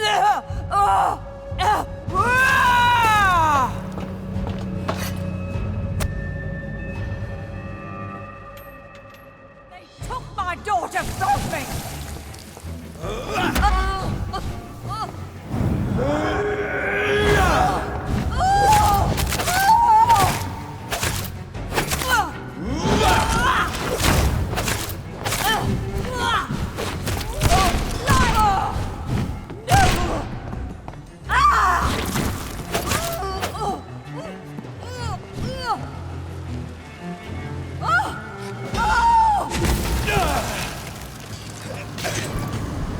Is this a dream?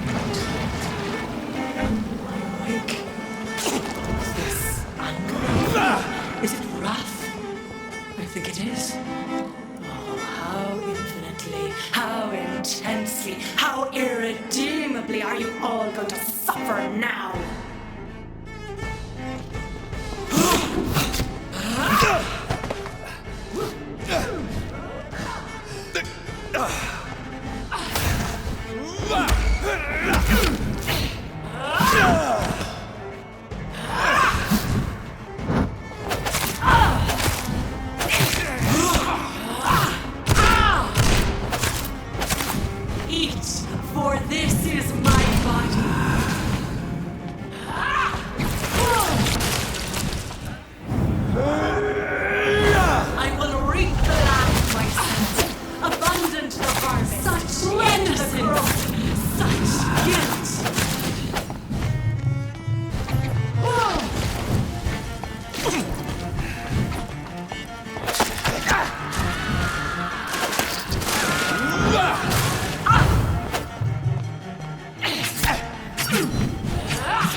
No one could ever defeat you, mother of us all, for you are our every root and leaf.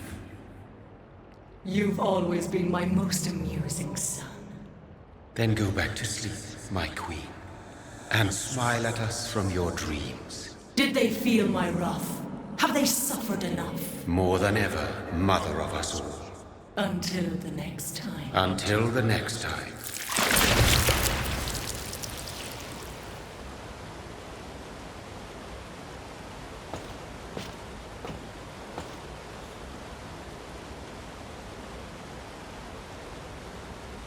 So it's over then, young Ekon. You have put an end to this terrible menace. Old Bridget? What are you doing here? This is my realm, Ekon. This is Suaskal territory. But they were all massacred by the monstrosity that Harriet became. Others will come, engendered by deceitful vampires. I don't mean you, of course.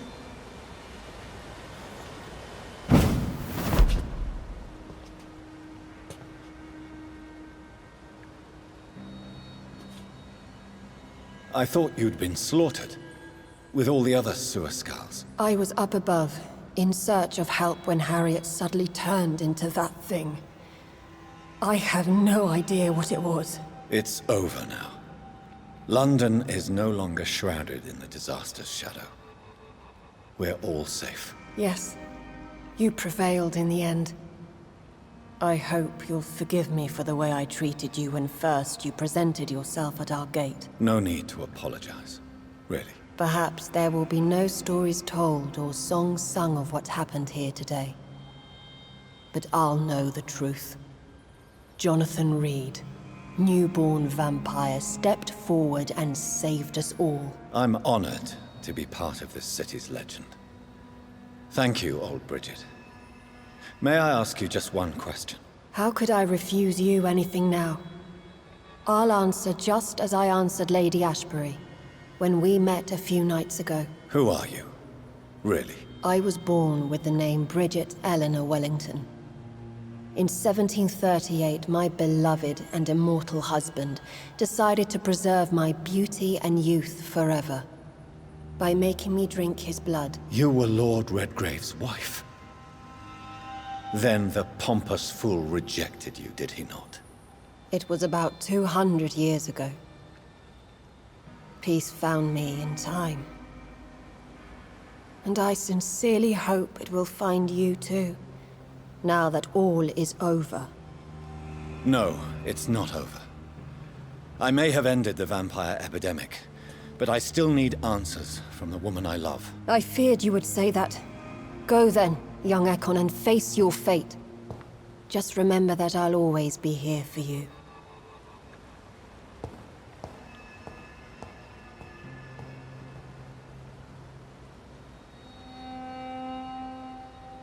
London has been cleansed. This catastrophe came about when an ancient, malignant will crossed paths with mortal imprudence. For now, we are safe. For now. My craving for blood remains. Red like hate, red like hunger, red as life and death, passing from one immortal to another, from predator to victim, patiently biding its time to rise again. London has been cleansed for now, but there's a simmering hatred, fear, and old grudges. When will we succumb, mortals and immortals alike? The next disaster is only a matter of time. My only hope now is to catch the woman I love, to understand why she fled, and unmask the secret that has been lurking in her blood for so long.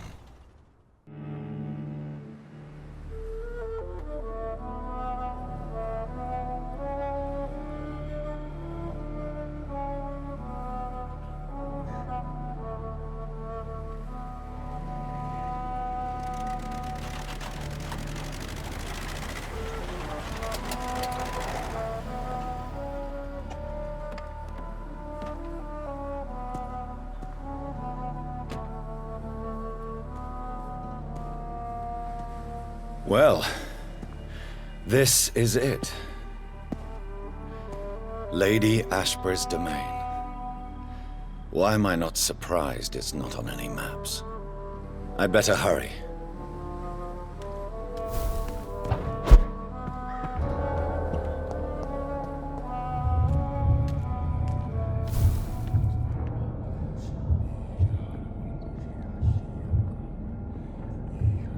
Beautiful morn, my child. It looks like dawn is here at long last. Can't you just leave me alone? Your precious queen has been sent back to the bottomless pit from whence she came. The nightmare is almost over. I am here to say goodbye. The sun's warmth exhausts me. Soon I will rejoin my queen in her endless sleep. It is over. You did well.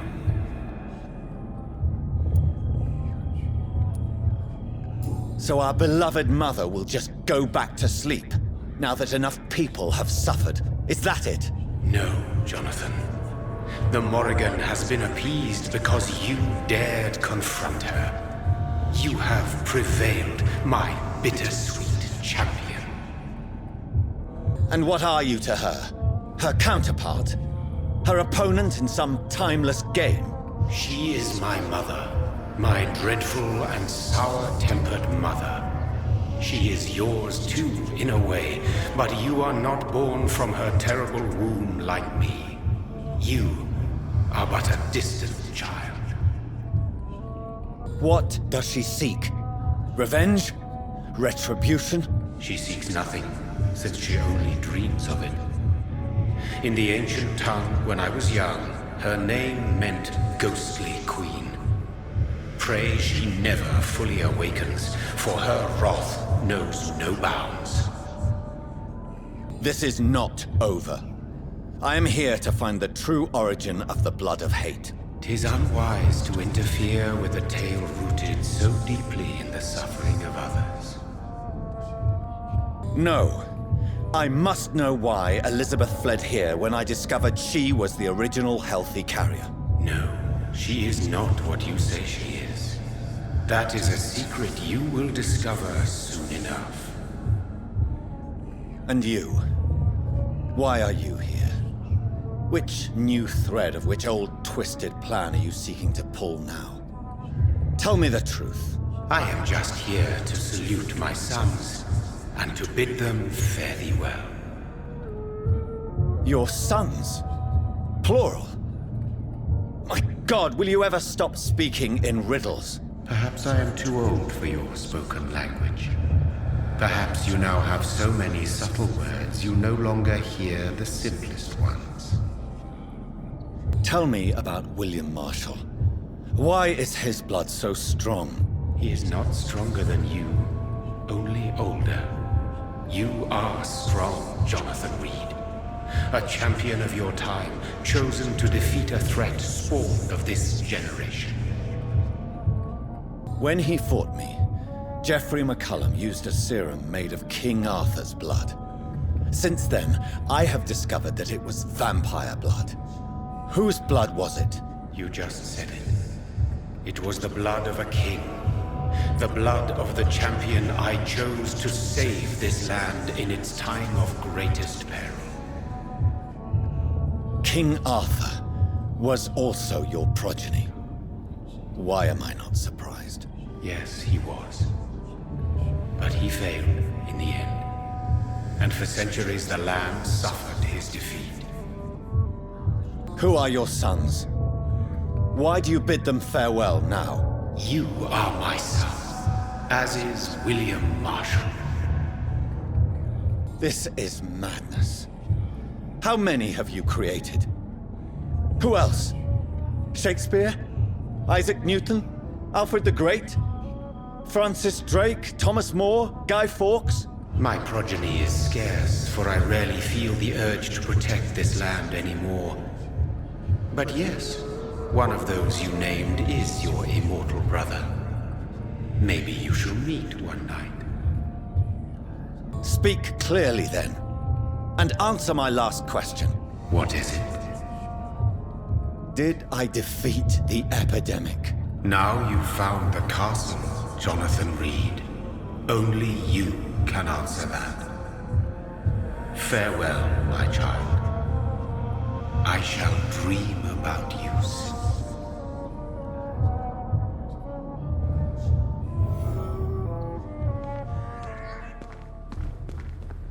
It's locked. The castle walls look decrepit. Maybe I can find a way to sneak in.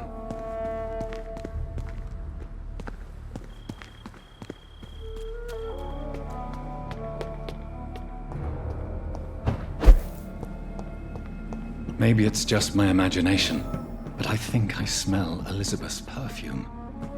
She must be here somewhere. This castle is falling apart.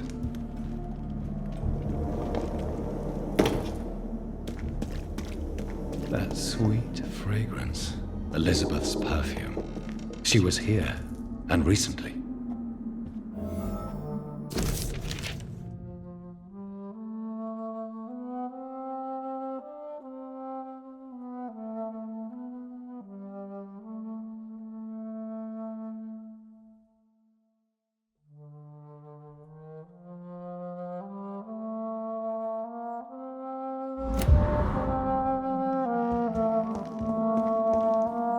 What are these symbols? I can feel a mechanism, but it doesn't work. Here's another switch. I should keep looking. Voila.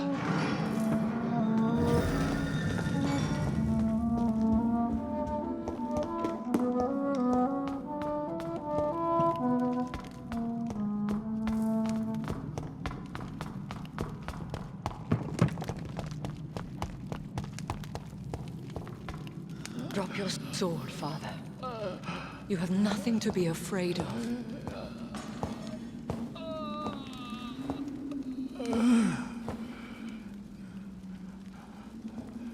Shall we abandon this then? Shall we lower our heads? No. Never. You taught me that. Blood is approaching. Old but young. How strange. Shall I drink it? Smite it? No, Father. He is a friend. Please, rest. I'll take care of it. Caution, Elizabeth. Deceit runs through these veins. I know, Father. What took you so long, Jonathan?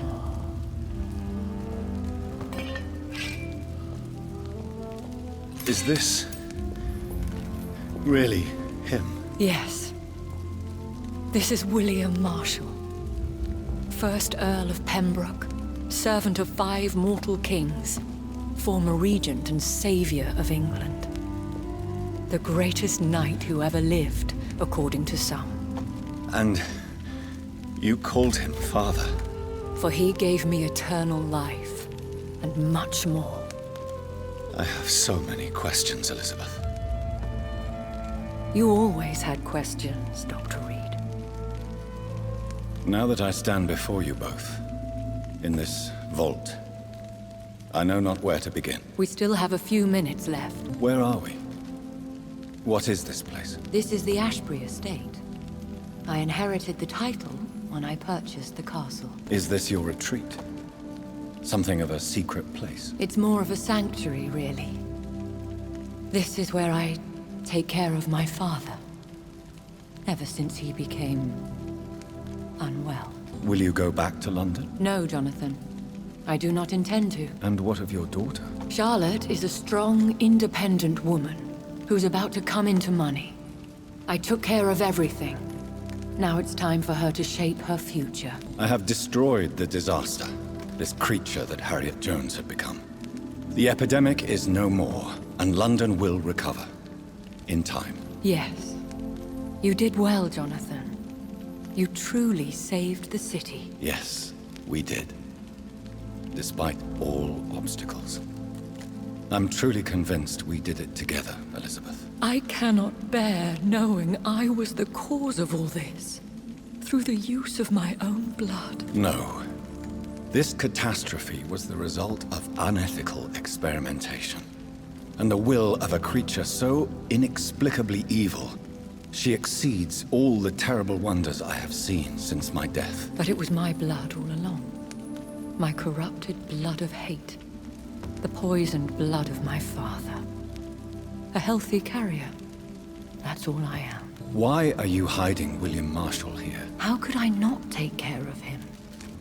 He sacrificed himself by giving me the only dose of antidote he had. He gave you the antidote? Yes.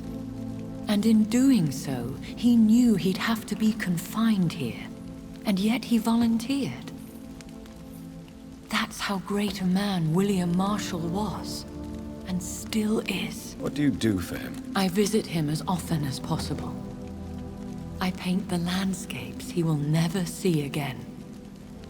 I feed him with my blood. You feed him? You barely sustain yourself on the weak blood of the dying, yet you give him your blood? After he saved me from the blood rage, I swore I would never kill to feed. He said the same. William Marshall infected you. He is the true, original carrier. Yes. But he saved me by sacrificing himself. Saved you? How? The tears of angels. The cleansing of impure blood by an older, more powerful blood.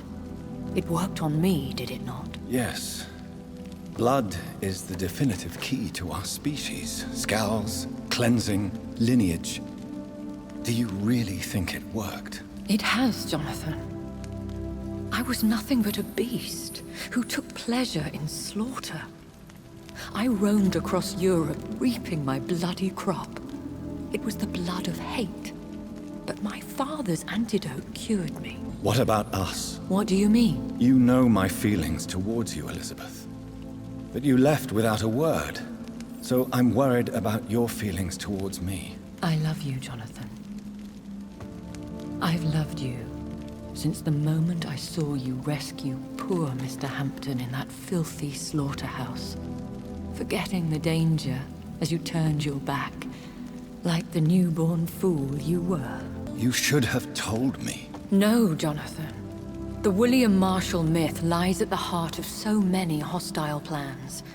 I could not risk jeopardizing his safety. So why did you come here? You knew I would follow you. I can't let you go. Because I know now the blood of hate is still in my veins. No one but I can put an end to this tragedy. I can help you.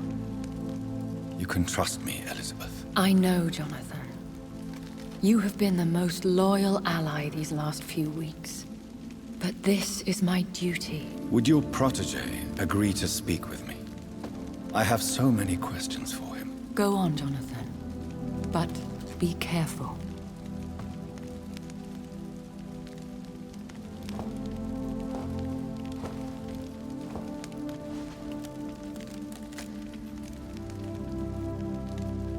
Yes? Sir William. My God. You really are William Marshall. You served Richard the Lionheart and his brother, King John. It is such a privilege to meet you. I did in my day. Come closer if you want to speak. For my hearing isn't what it used to be. I think your hearing is fine, sir. What is it you want then? I found your research on the antidote. The tears of the angels. What ingredients did you use? Once I understood what the ingredients were, I used the tears of King Richard and the pure blood of the valiant Boadicea. King Richard and Boadicea? How did you find such relics? It took me many years to locate their hiding place. Then I had to learn the formula. If I recall, it belonged to an ancient brotherhood. The Order of St. Paul, I believe. And did it work? Yes. The tears cleansed my poor Elizabeth's blackened heart.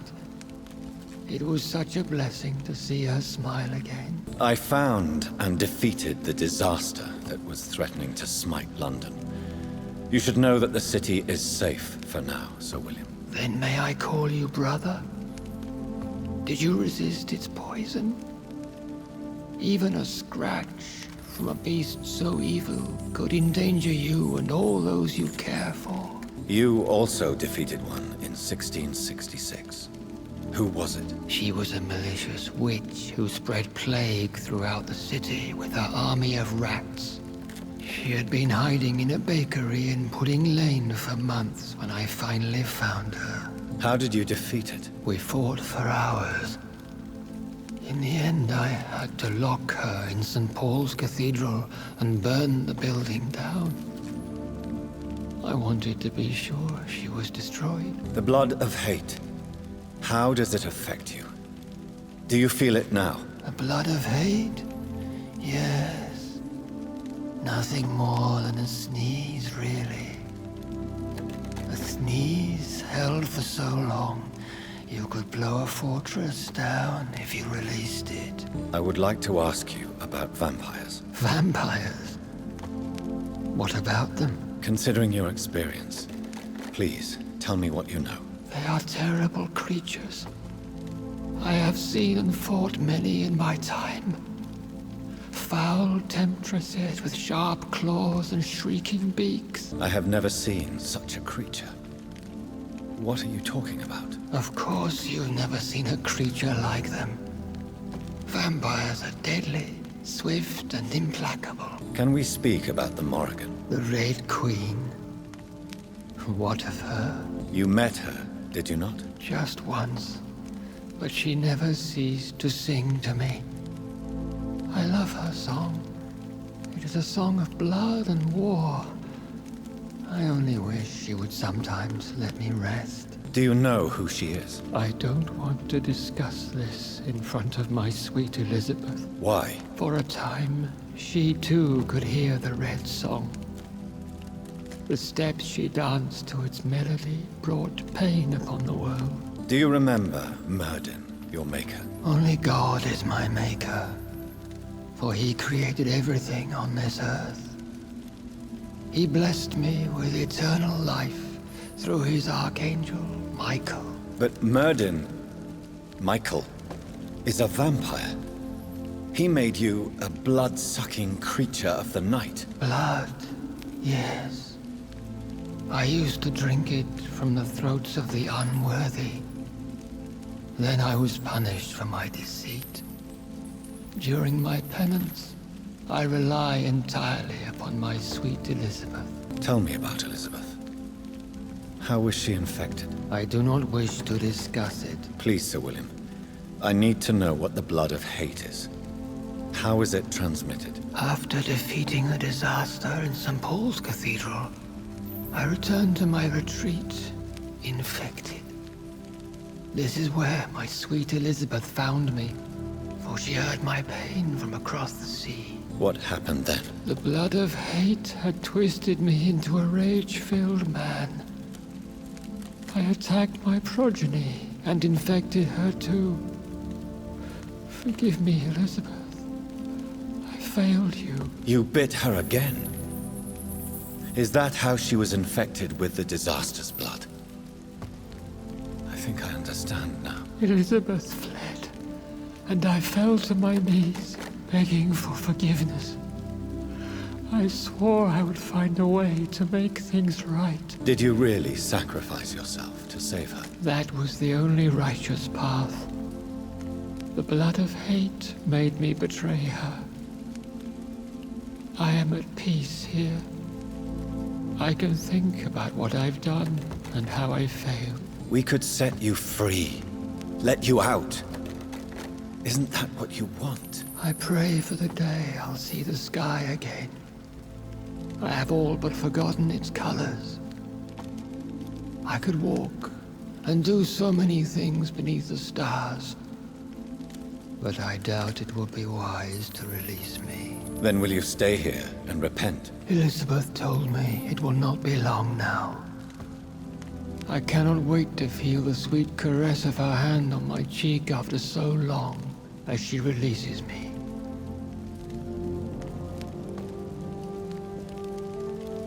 Has the time come? Yes, Father. Why not unleash me then? To see the sky a final time? You already are the sky, and all its stars. I'm not defeated, for I welcome the sword you bear, for it is mine. You were never defeated, my lord.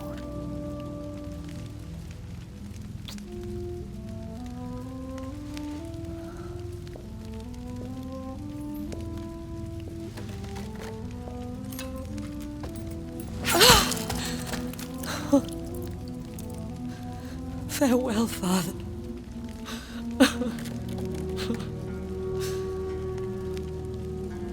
And to you also, Jonathan. What do you mean? I can't stand what I've become. This healthy carrier, as you put it. The flames will purify the poison that runs in my veins. No!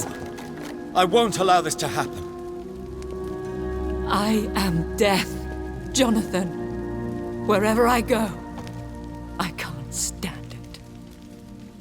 I am Dr. Jonathan Reid, champion of Myrddin, chosen to save England from the vampire epidemic. I could cure you. What do you mean? We are creatures of blood, Elizabeth. Everything about us is in our blood. With time, I could perfect the antidote William Marshall gave you. Trust me, for time is on our side.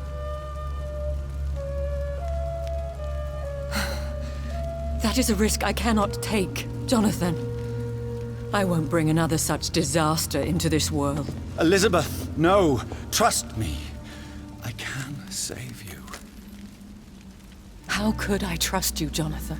How could I take such a chance? I'll stay here with you then, as long as we must until I find a cure. You have no idea what you're talking about, Jonathan.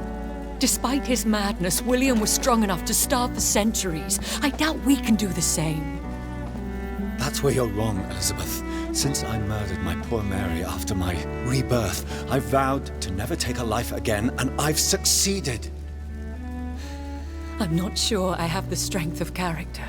I'm not like William. I'm not like you. Let me teach you then. Come with me, my love. Oh, Jonathan, if only this could be true. But I really don't know. We'll run away. Go to the deepest forests, the highest mountains. Untouched by man, we'll hide in solitude until I find a cure. Do you trust me then? Until the end of the world, my love.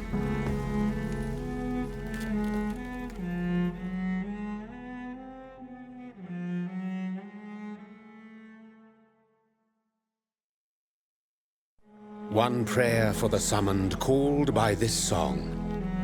Child born from darkness, whose path he must find. Now the song is sung and your path chosen. England is safe, for you have prevailed. I wish you a peace duly earned for the centuries yet to come. And they will come. I bid thee farewell, my champion bittersweet. My queen sleeps once again, and I'll soon join her slumber. Until alas she rises, woken by the hunger never fed.